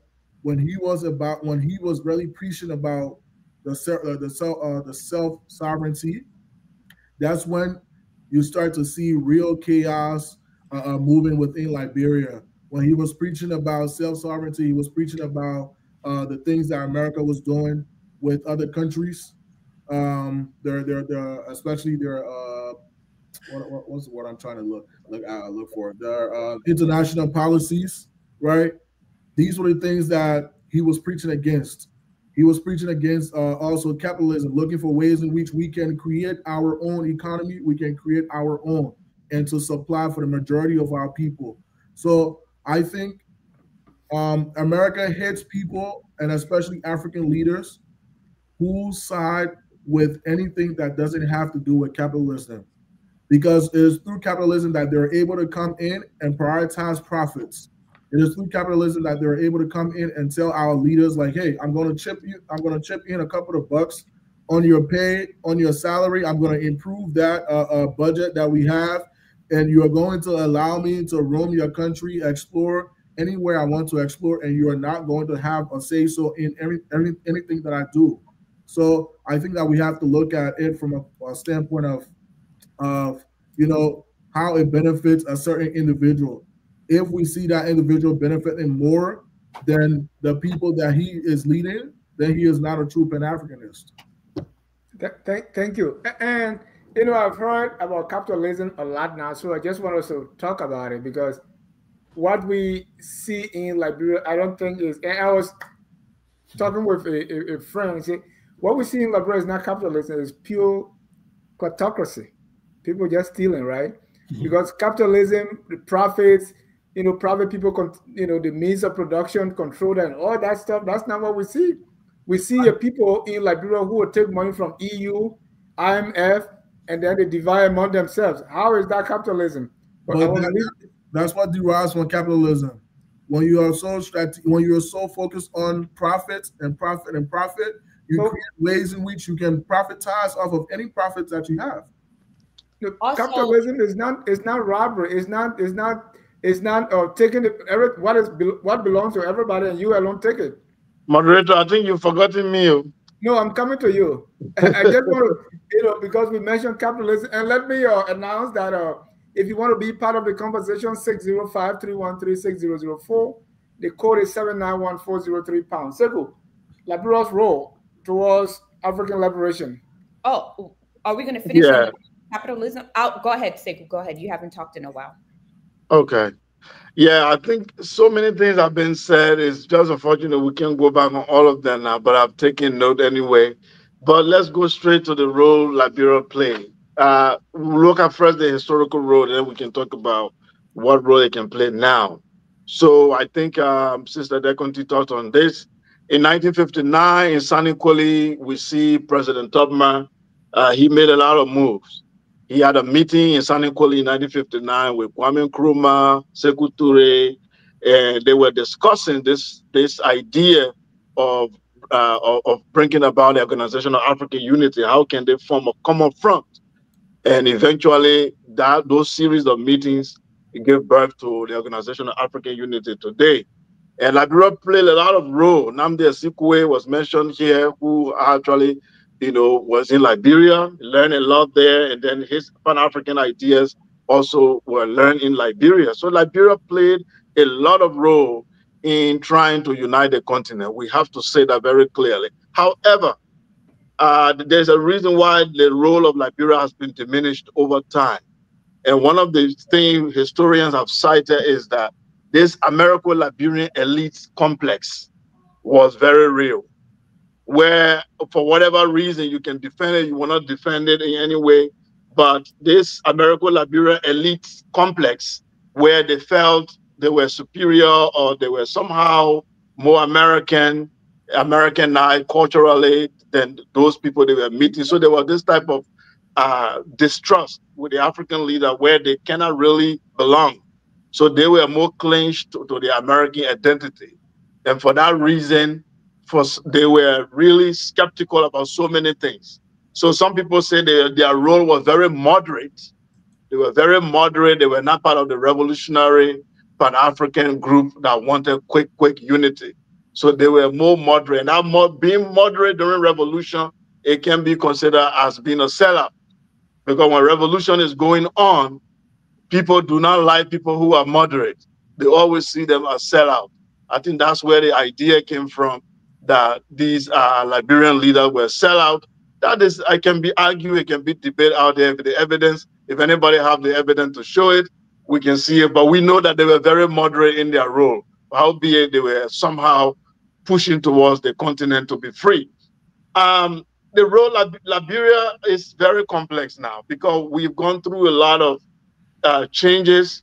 But one of the things that we've forgotten is the historical role Liberia played and how Liberia has forgotten its own vision. Because when you read the books written by Blyden, one of the greatest founding father of even Pan-African idea, and even one of the great early Black writers, Blyden said it very clearly. Liberia was supposed to be the foundation upon which both African diaspora and those on the continent were supposed to unite to create a great state. Liberia was supposed to be that beacon of hope, as sharing this idea of freedom, liberation, liberty. Liberia was supposed to be the mecca of people coming to meet and then discuss liberation of the continent and economic liberation and other stuff. But eventually, Liberia slide into so many things that tribal war and what have you. So it appears that we've lost our way and we've even lost the vision and the purpose for which that country was built. We just have the names are there, land of liberty, land of that, but the real, the meat is not there. It's just the empty words. But when you look at the actual practical things are not there. Liberia is even missing in action everywhere.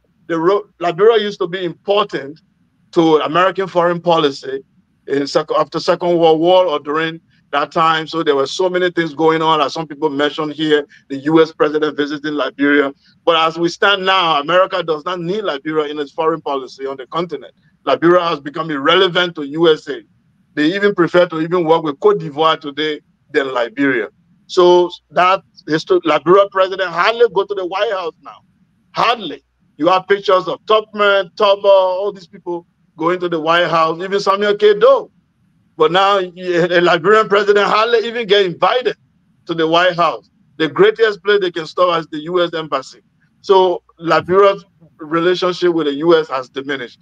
So I think what role Liberia needs to play now is for us to recognize the historical role that it has played in creating these institutions, and then go back into these institutions and do a renaissance of Liberia historical role on the continent, to uniting the people, bringing about Pan-Africanism, bringing the continent together, like the free trade agreement, other things that have been signed recently. Liberia is supposed to be at the forefront, pushing these things to bring about the continental unity. So I want to speak quickly on the issue of Pan-Africanism. Pan-Africanism, it must be very clear, it's an ideology. It's an ideology, and an ideology is a belief. We have to be very clear. It's a political ideology. I believe Africans should be united because of this. So it's a political ideology, but that political ideology, there are so many philosophies in it. That's where the division comes. It's not because people are not Pan-Africanists, but when you get to the philosophy, which is the practical way of doing the thing, now you have different school of thought. The school of thought I come from is Black Africa, the economic and cultural basis for a federated state. Economic and cultural basis for a federated state, written by Sheikh Anta Diop.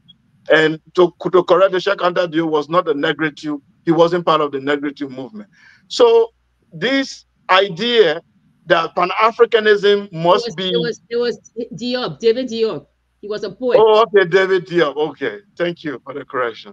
But the idea that Pan-Africanism must be socialist.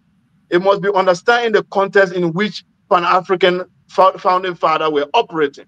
The Cold War was going on between the capitalist Western society and the Soviet Union, China, that were mostly socialists.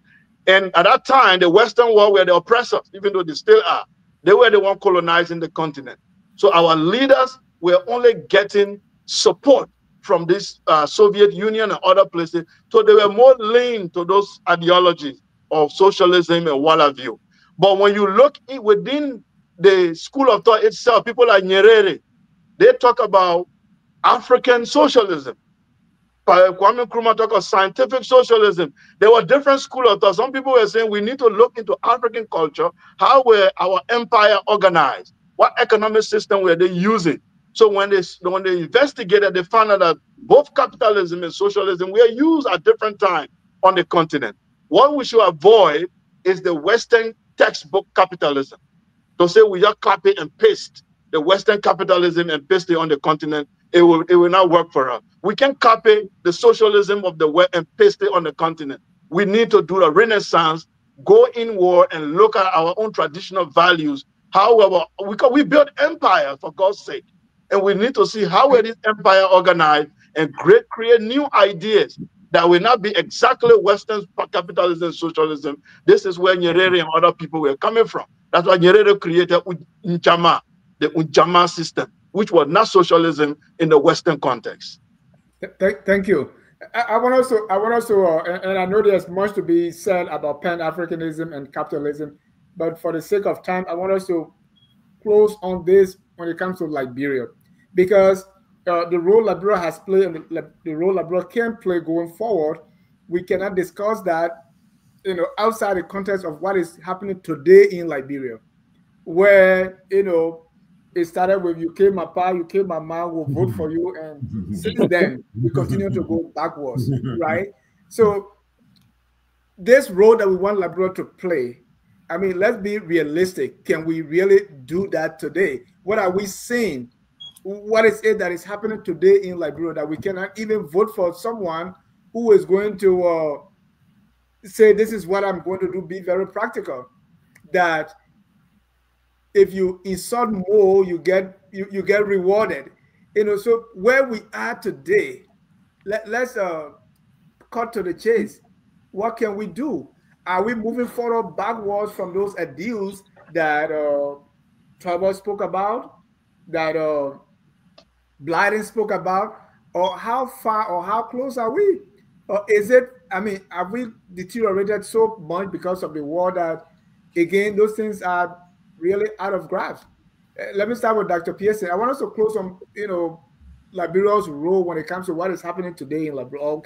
Can we believe that, let's have faith. Without faith, it's impossible to please God. Jesus never failed. The world of the world will let you down. Let's be part of God, Dr. Pearson. What can Liberia do today? Thank you, Dennis. Liberia is still taking some steps towards Pan-African solidarity.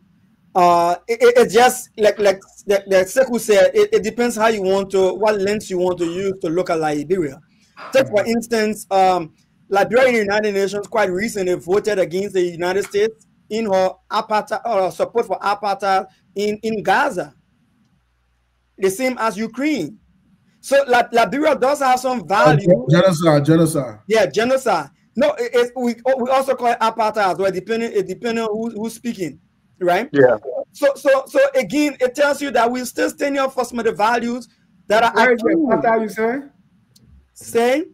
You said there's a apartheid in Gaza. In Gaza. Apartheid, yes. In Gaza. Okay too, yeah. I'm just using the South African term in terms of how they try to do the rhetoric. But again, so what is I'm trying. I mean, America. I don't want for Donald Trump to kind of look for me for genocide or conversation. So I just apartheid. But thank you, Dennis. But the point I'm driving home is that they Sekou said, they are certain values that are attached to Pan-Africanism. It's not just simply about the approach to achieving it. It's about some values, some basic values, right to self determination, freedoms, basic freedom, economic freedom, political freedom, social freedom, right to self-determination. So yes, Liberia plays some major roles. And I think, George, we are on record for recording someone of vote his ambassador to the UN did. He is without consulting him. He called by and said, y'all withdraw my vote. I'm not voting against Gaza, And we did the same thing for Ukraine. So again, and that's not just that. Go back to quite recent, a few days ago, we supported a regional framework to ease the travel in terms of air travel experience within our region. So we still support the African Union. We still support the United Nations in terms of advocating for the rights and freedoms of other people. So are we doing more that we should actually be doing now? I mean, harnessing and benefiting from the capital we have gained from our previous history? I would say no, we can do more. I think right now Liberia is at a place where we're still trying to find ourselves. We have leaders in Liberia right now who cannot tell the difference between foreign policy and local policy and frameworks. If you ask me right now, what is Liberia foreign policy? I can tell you nothing, Dennis. I mean, I don't understand what Liberia foreign policy is right now, whether concerning West Africa or Africa as a whole, or to the West, or to BRIC nations. We don't have any foreign policy. We go with the flow.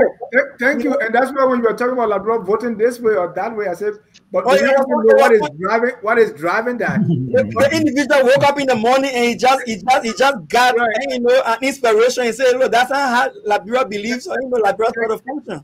Thank you. I want to bring in one caller right now. Mr. Kalabo Gonglo, you are live. You have a minute, sir.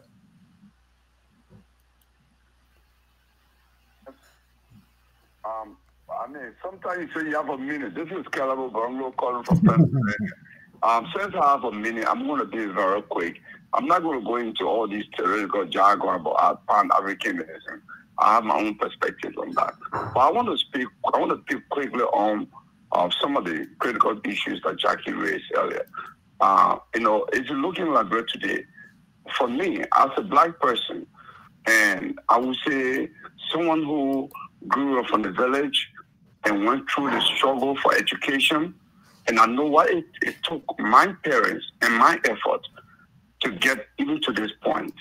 I'm always asking myself, yes, apart from neo-colonialism and colonialism, we didn't experience colonialism in Liberia, but we are experiencing and continue to experience neo-colonialism in Liberia.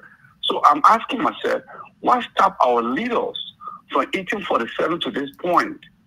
And when I say our leaders, I mean in a horizontal sense, the ministers, the legislators, and the president, not just the president. What stopped our leaders from investing in quality education?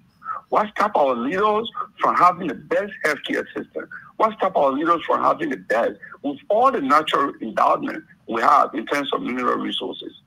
In 2005, I sat in a little city in Washington, D.C. here, campaigning for Ellen Johnson Sirleaf. And this is, I always go to this trip, then I'm going to end on this quickly. She said to us in our room, we're not many in our room, she said, young people, go back in Liberia and tell the people that our population is so small, it's a blessing in disguise. But we have plenty of natural resources. When I'm elected at the end of the 6th year, it will be said that Liberia has one of the best chemists.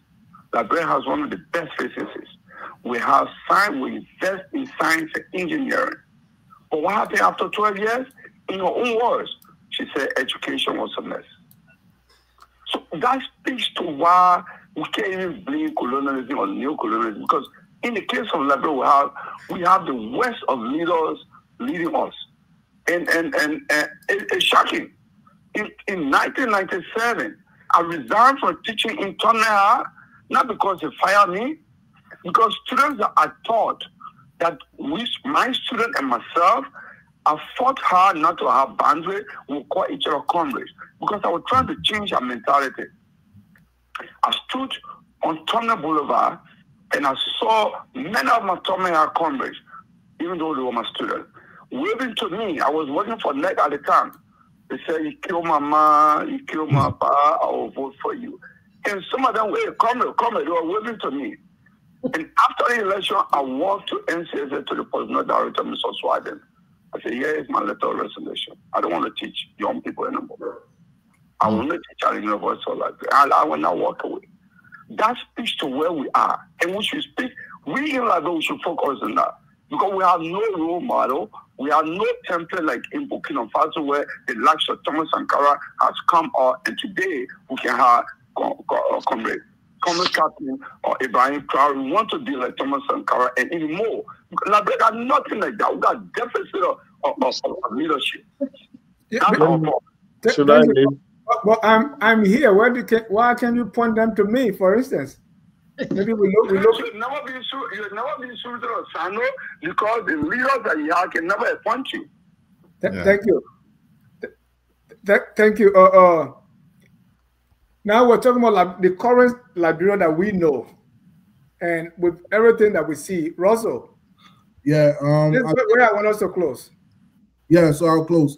I think that what most of my panelists, where I disagree with the majority of my panelists' point, is that neocolonialism, colonialism, and our failed leadership goes hand in hand with the destruction of Africa. You can abolish neocolonialism today, and Africa will still not be able to move to where it needs to move. And you can still have, our leadership can be perfect, and neocolonialism and colonialism will still keep us stagnant. So we have to understand that they both coexist. You cannot separate them and say that, oh, we should forget about neocolonialism or colonization and say, oh, it is our failed leadership. You cannot blame one without blaming the other. We have to blame them coexistently, and that's what I want to. But what role can we play as of today? I feel like we, the generation, my generation, we have to understand and we have to read. We have to be able to ask our parents. Majority of our parents know our history, and we should take books and read. There are a lot of African authors that we can go and read about colonization. We can read about capitalism. We can read about socialism. We can read about how to alleviate, how to liberate our mindsets, how to be able to think on our own, critically think. We cannot just sit down and look at old titles and say, okay, we're going with that title. And I know that majority of my Liberian brothers and sisters, they always ask and say, oh, when will Liberia get its leader? When we, the young people, we start to become serious. We're not serious, so we can't be asking for what is not there. Liberia has to create its own leader from the bottom. A magical leader cannot come into Liberia today and change everything. If we had the perfect leader, Liberia will still not be great because the citizens are not ready yet to put in that hard work. We have to put in that hard work by young people. We cannot be looking at countries like Burkina Faso with a revolutionary leader and we thinking we should start now. We should start educating ourselves now. We should start liberating ourselves now, and we should start loving one another. I mean, we cannot be we hating on our own brothers and sisters, but we asking when will we have a leader like Abraham? How is that possible? We have to think about these things from the simplest form, and then we go to the most critical as well as the analytical form as well too. So we have to put ourselves first, and we have to actually revolution and liberate our minds first before we can start to think about how we can get that leader. You're muted. Thank you, Mr. Sharif. Yeah. You know, I know I don't want you to tell me about yellow machine or all that, right? But you know, as of today, looking at our current situation, what can Liberia do when it comes to moving towards the liberation of Africa? I think I spoke on it a little bit, but to honor the memory and legacies of the forefathers and the pioneers of Pan-Africanism, I think that Liberia can begin to adopt her foreign policy. Liberia can begin to adopt a foreign policy. And sorry, Mohammed, with the current situation, can we do it with what you see now?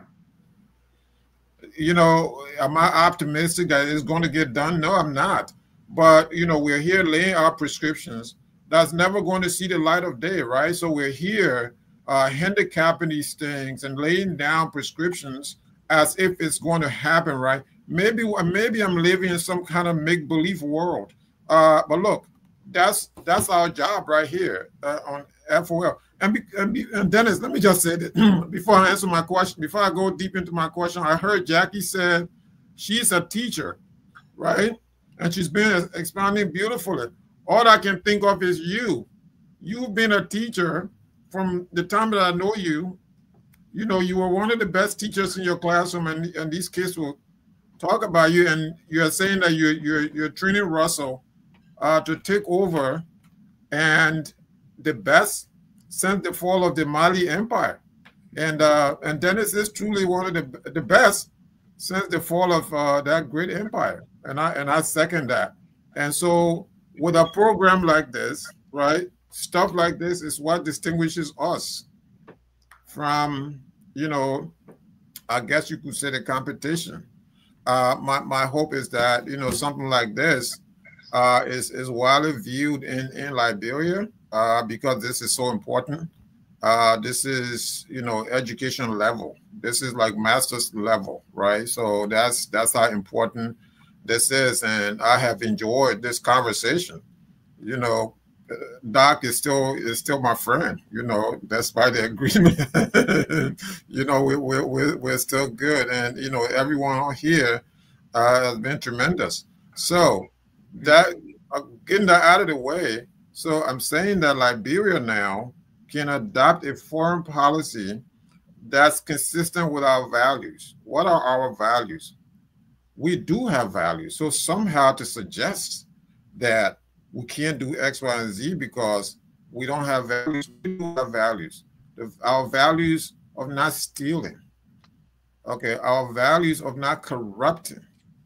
So what we're doing is, to quote Prof. Larry Toba, under the Weir administration, he did say that Liberia's policy is, domestic policy is theft and foreign policy is borrowing. So I'm going to go along that line. So I'm not making any new thing. I'm just going to borrow from him.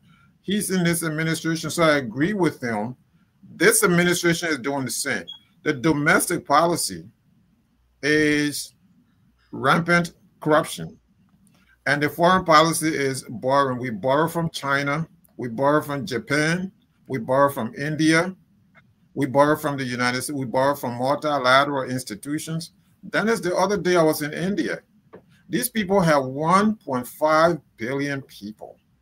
They are the largest, they have the largest population. And these people they're able to feed their people. They feed their country people. They feed their citizens. And you know what else they do? They export some of this food to Liberia. It's a shame that we go to India to ask them for food aid, and they send us food.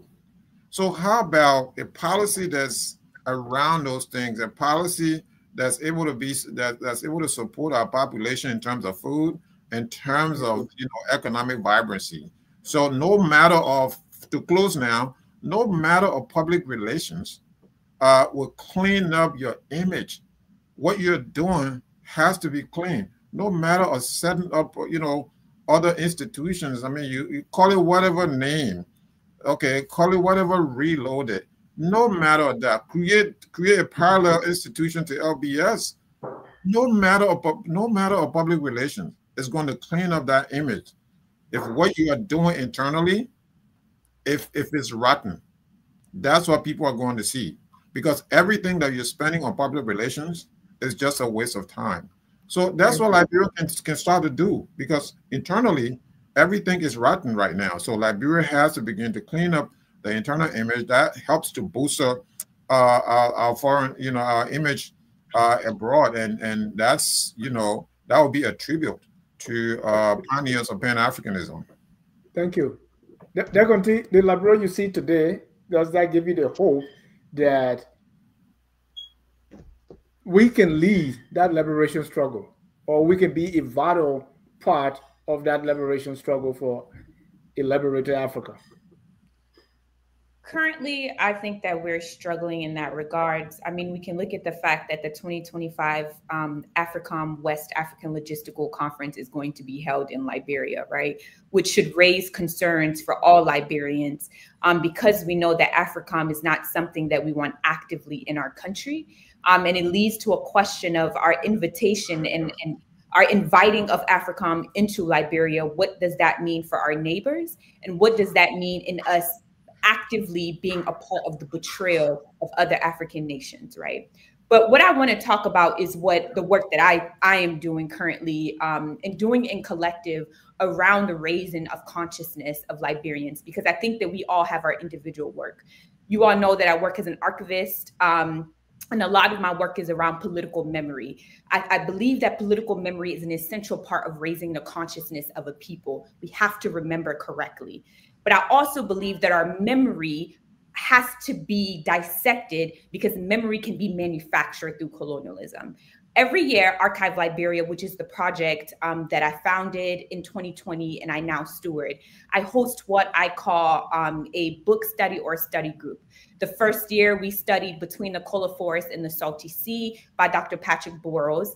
The second year, we studied 2 centuries of U.S. military operations in Liberia. And then last year, we studied multiple texts, including Empire of Rubber, in order to discuss Firestone's presence in Liberia and how that is an example of racial capitalism. This year, I'm currently working on a project with a collective of people around rice production in Liberia. In particular, I want to use the word around food sovereignty. So part of my work is, how do I use political education? How do I use collective study, right? Whether it's studied through film, whether it is studied in 2023, I collaborated with Huntington University and we did a screening of The Land Beneath Our Feet with the College of Agriculture and Sustainable Development. And during that time, there were a lot of students there at Huntington who were able to share experiences of having family members who were rubber tappers, right? And they were able to use language like racial capitalism. They were able to put language to their oppression and also understand that that was a shared experience, right? And so my work has been raising the consciousness, and I work a lot with Liberians who are here in the United States, also Liberians in Europe. And now I'm extending that to working with Liberians on the continent. But that's the part in the role that I have chosen to play, because I think that without consciousness, that is part of what Liberia is lacking, a revolutionary consciousness, which leads to an organizing and nation building. We cannot partake in a larger African liberation, right? And what we call Black internationalism, if we have not organized ourselves as a nation, if we as a nation has not agreed upon the issues that we face if we as a nation have not agreed upon who we are and what we are, right? So to me, those are important elements in order to get to the other thing. So I deal with the immaterial. And that is what I once again said that Kwame Ture talked a lot about. The immaterial is the mind, right? That we can have all of this economic freedom, but if we do not have consciousness, revolutionary consciousness, it is very difficult for us to shake off all of the things that we have been conditioned into and that we repeat over and over and over again, right? And how we take systems that have been given to us through white supremacy and we replicate that. So this is an invitation to Liberians who are listening right now. You can go to archiveliberia.com. You can join my study group. I have another study group that is coming up this year in the fall. It happens every fall. And this year I'm specifically focused on food sovereignty.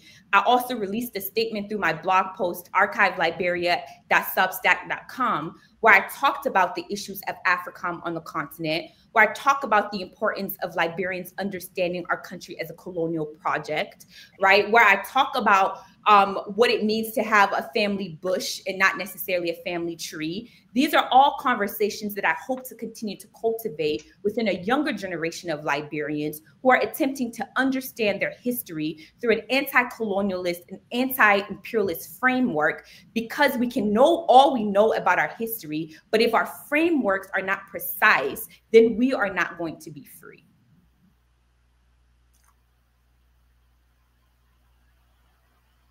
Thank you. Segu.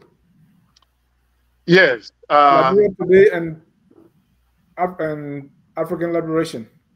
Definitely. I want to totally commend our sister, Deconti, for that great initiative. These are things that we need. I think for Liberia to really move forward as we speak right now, where we are looking at the situation going on and how do we really rebirth that initial energy we had when the nation was founded, I think is to graduate from the thought by proxy. Because one of the things that have stagnated many African countries after independence is this thought by proxy, where we refuse to be revolutionary in thinking and say that whatever blueprint given to us by the former colonizer or by the Western world, it has to be that blueprint that is the only way to be able to make progress. One example I'll give to you is this word you hear thrown around, development. Development. Anywhere you go in Africa, we are doing development. Developing from what to what? What is this development? It is thrown around all our government. They use this word development. But if you come to the West, you hardly hear the U.S. president say, we are doing development. We want to develop the U.S. You hardly hear them use those words. The reason is that after the Cold War, the European came up with this, the word called developing countries, and then the first world country and third world countries, which is an economic and political paradigm that they created. And then we have to fall in the category of developing countries who now have to listen to the developed country to tell us how to develop. So we go to them. So they create an institution called World Bank, IMF. So our leaders now, when they get elected, they wear those coat suits, even though the place is so hot. They will put those tie on and they go sit down and say, how do we develop? Then they tell them, oh, you need to do that. You need to devalue your currency. You need to cut down you need to plant cocoa so that France can be able to produce chocolate. You need to plant coffee. They literally tell them what to do. And don't mind all these Harvard graduates we have. They actually go and then regurgitate the same thing that they heard. So like our sister Deconti was, there's no revolutionary thinking. To say, look, can we think outside the box? Can we be able to look at things and say, how does it fit our own reality? And be able to not just be copying and pasting, but actually be looking at our reality and think outside the box. So I'm saying, scrap the word development. Like Diop said, what we needed to do at the initial stage of our independence was African Renaissance, which is the rebirth, the rediscovery and rebirth African creativity and genius. We have to go back and rebirth, like our languages, like somebody overlooked it. There is no higher learning in any African language today in terms of science, mathematics, engineering, What West African country you know that is offering PhD courses in an African language, in courses like engineering, science, mathematics? It's not there. For some reason, we relegated our languages to primitive languages and think that you can only be able to achieve intellectual progress through European languages, which is false.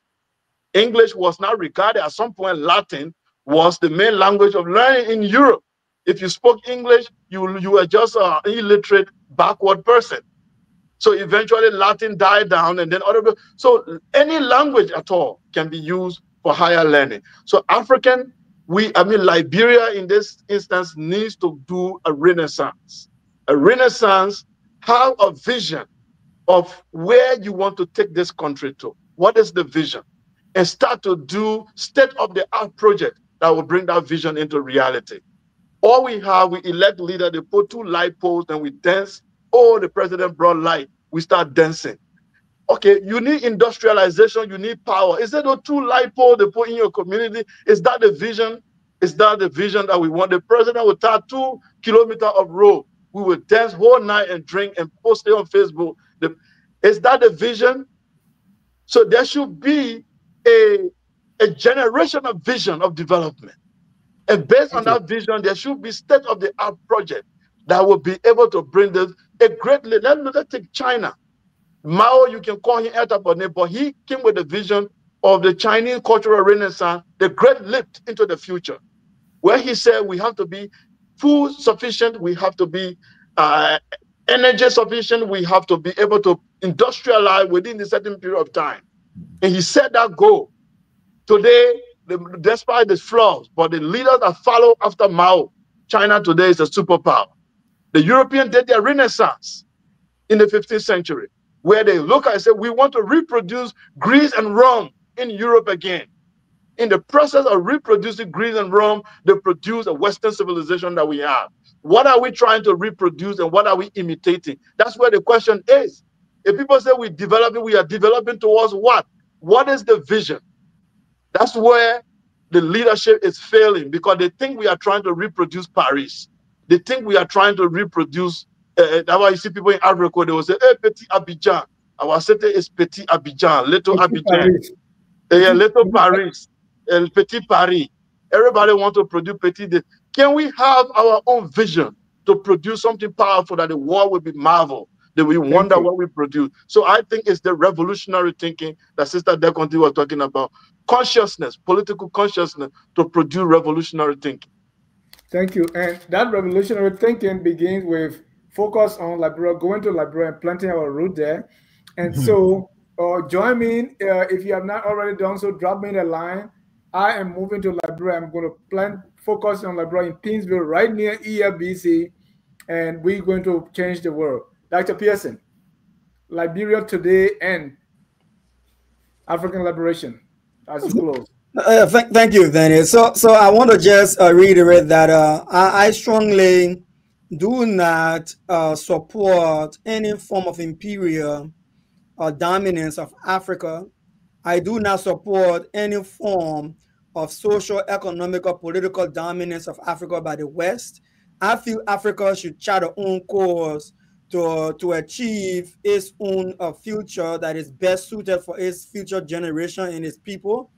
But at the same time, I don't want to confuse at any point in time, without any disrespect to any other views out there, for the approach, a revolutionary approach to Africa emancipation from imperialism and neocolonialism, okay, to that of innovation and multinational approach and partnership. You know, I strongly believe we cannot be anti this and anti that, because no one country can survive in isolation, or no one continent can survive in isolation. We have to work with some level of partnership, a collaboration, and we can still maintain our independence, our dignity, our self-respect, and we can still chart a course that we determine what we want and go for what we want. No one has to be anti to us in what we do. So we can just put our foot down. I want to close by saying this. I strongly believe national consciousness across Africa is needed. At Jaconti and Sick with others are saying we should educate our young people. We should create a mind that indeed Africa is the solution to our own problem. And I agree with Jessica that listen, we should be focused right now on the future. How can we change things? The colonial powers have been out of there. We have agreed with ourselves that listen, the World Bank, IMF are not helping us. But what are we doing with the African Development Bank? What are we doing with African Union? What are we doing with ECOWAS? What are we doing with Monetary Union? What are we doing with our natural resources? What our leaders are doing, are they representing the true image of what we envision for Africa? If no, then we should deal with our own leaders within and forget about the colonial powers out there. Because if we fix our problems and we take the ball by the horn in Africa, we won't be talking about the imperialists. The imperialists will be succumbing to us because they need us more than we need them.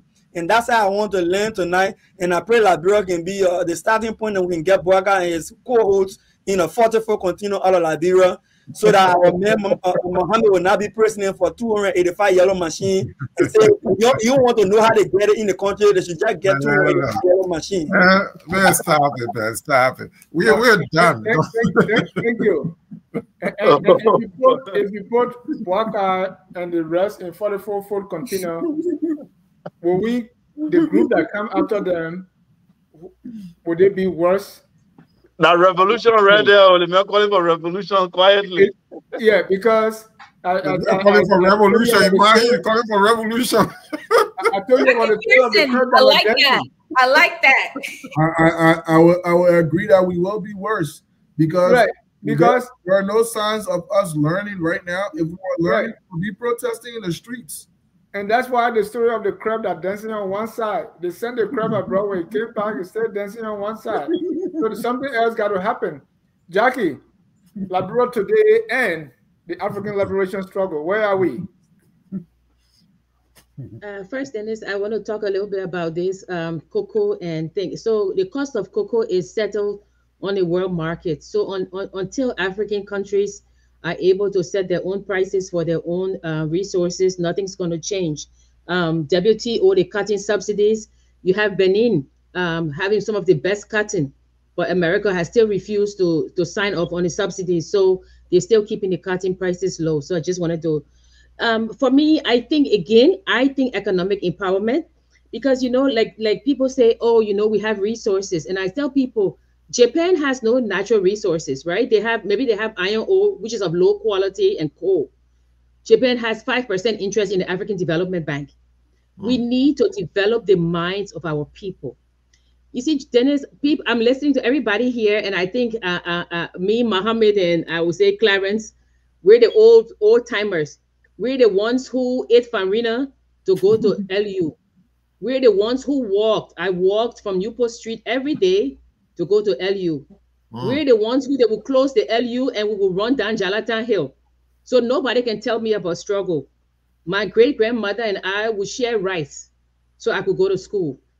I will write on paper and I will erase the paper to be able to keep paper.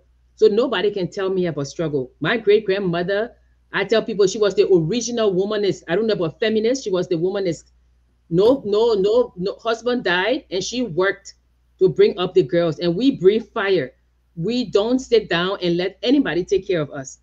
I think what's happening in Liberia is that there is no red line. And when I say red line, I mean for morals. My grandmother would tell us there are things you will not do in this house, and we were all girls, and there were things we did not do. Our families now, they have no red line. Their girls are in the street, or they put them in the street because they need to survive, because of the poverty. When I went to Liberia this year, January, I met someone from, I think, IMO, who told me that there were 30% of girls between the ages of 15 to 19 who have had repeat pregnancies.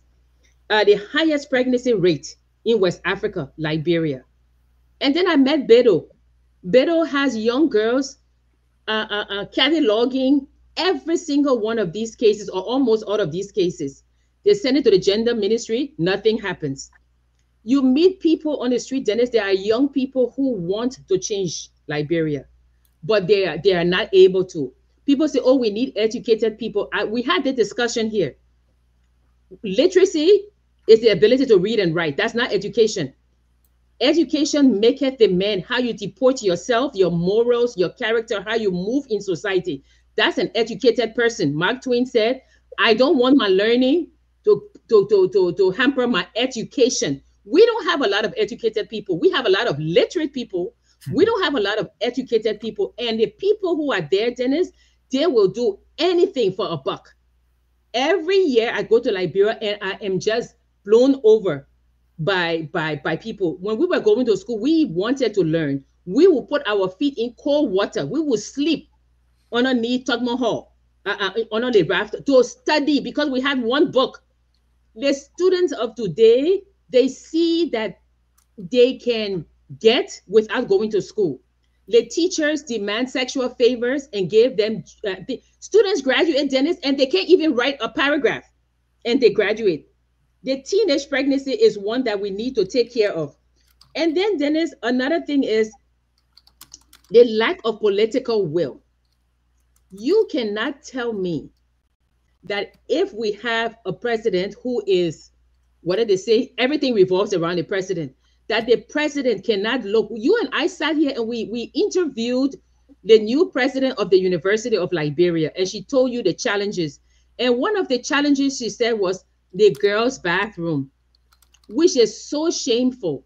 Because when we were in Tugman Hall, that was this, and that was what? Let me not date myself, but that was like, what, 20 years ago? The bathroom was still the problem. We would go to the Capitol building, to Foreign Affairs, to use the bathroom because of the bathroom. I'm not drifting off from the subject, Dennis. We have to start with our country. Somebody wrote that you have to strengthen Mano River Union. I agree. Just how you have the SADC, the for South Africa, you have the East Africa, you have COMESA, you have those things. We need to start building and strengthening our regional institutions, and then move from there to maybe West African institution. Then we go little by little and we get stronger. But I am telling you, Dennis, that if Liberia does not reverse the course, whether it's revolutionary, whether it's any word you want to use, like Sekou say, what is development? I will give you 3 instances, Dennis, then I'm done. Please. You know, I travel.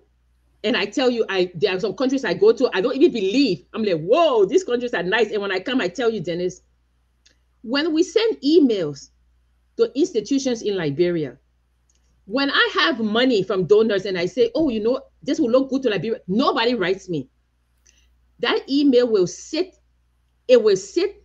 But if I send it to Ghana, before I can go home, the University of Ghana has written, or somebody has written. Liberians are not helping their countries because they're not looking at emails. How can I do? They are not searching. Another thing is there's no institutional memory. They conduct their work by their own cell phones, their own personal laptop. When they leave, the other person who's coming, Facebook. Yeah, you have to tell them, oh, I was talking to your predecessor last week, so and so. 3 things I will tell you. The first one, the pig farm. We had money. We went. We did a pig farm in Liberia. What did we do?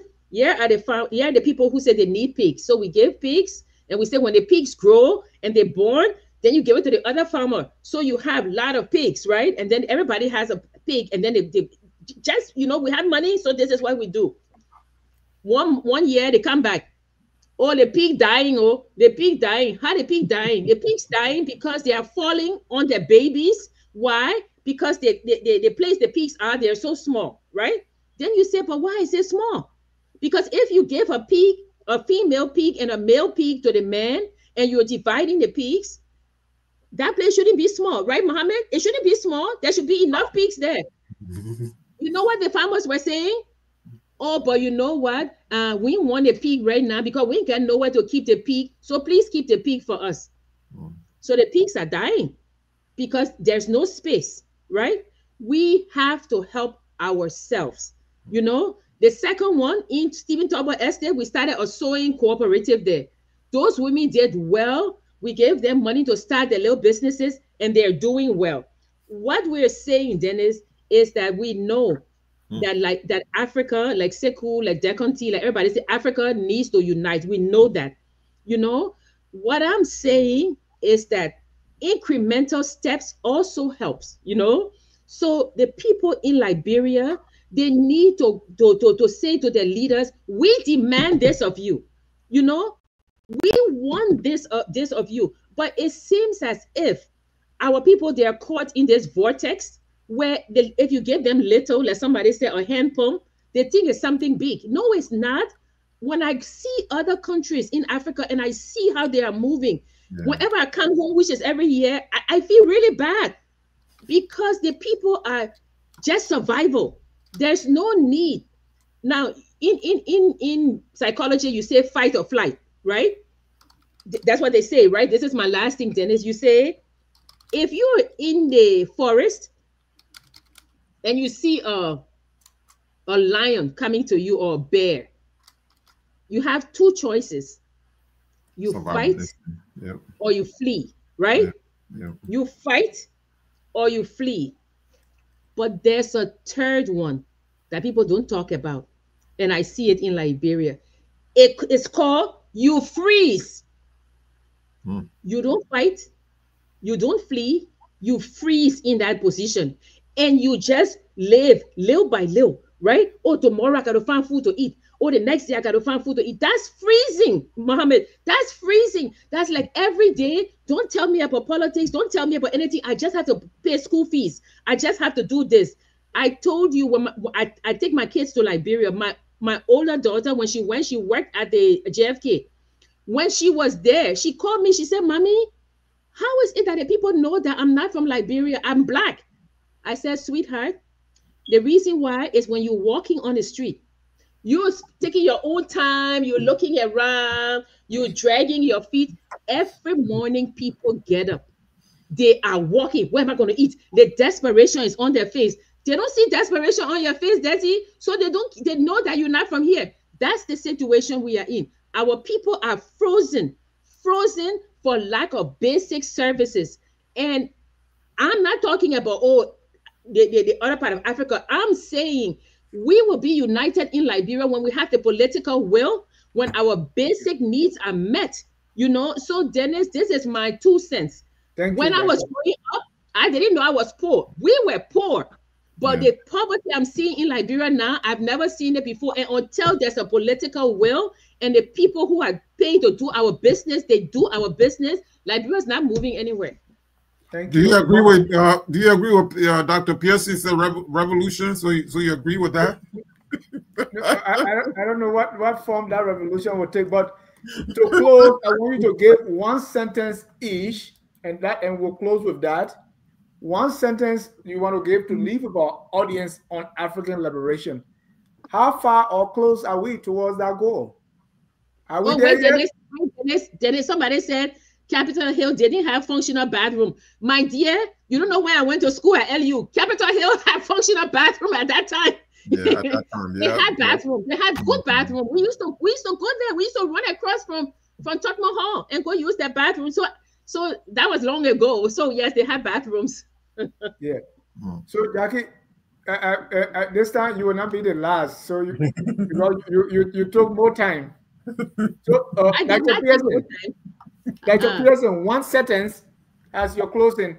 How far or how close are we towards the goal of African liberation? And you want that statement to remain with our audience as we close. Well, dear audience, we are very far from African liberation because of our disunity in our approach. We need to be one in our movement. Okay, let me start again. Look, we need to be unifying our approach to African liberation moving forward. Thank you. Sekou, one sentence you want our people to remember. Yeah. Well, how will I put it? So one sentence, that's very, very, very one hard. word, that's a sentence. Okay. No, one word is not a sentence. You want to argue with the well-rounded? No. That's the fall of these empires. No. Yes, so basically, all I want to say to our listening audience that liberation is not an event, it is a process, and we all must be part of this process. Thank you. Mr. Russell. It's very tough because my audience, we are, I mean, the younger generation, we're more prone to, short spans. But I'll go ahead and say that are we far close? I think we're further away. But through collaboration and transparency, we can be that generation to drive change.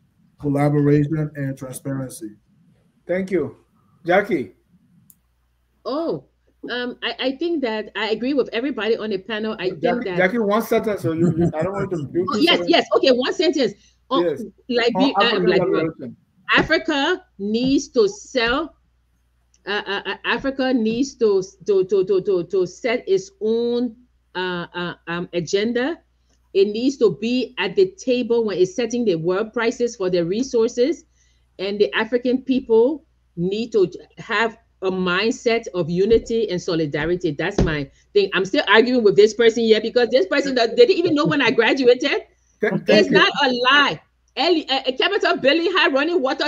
Mohammed, try and tell this person.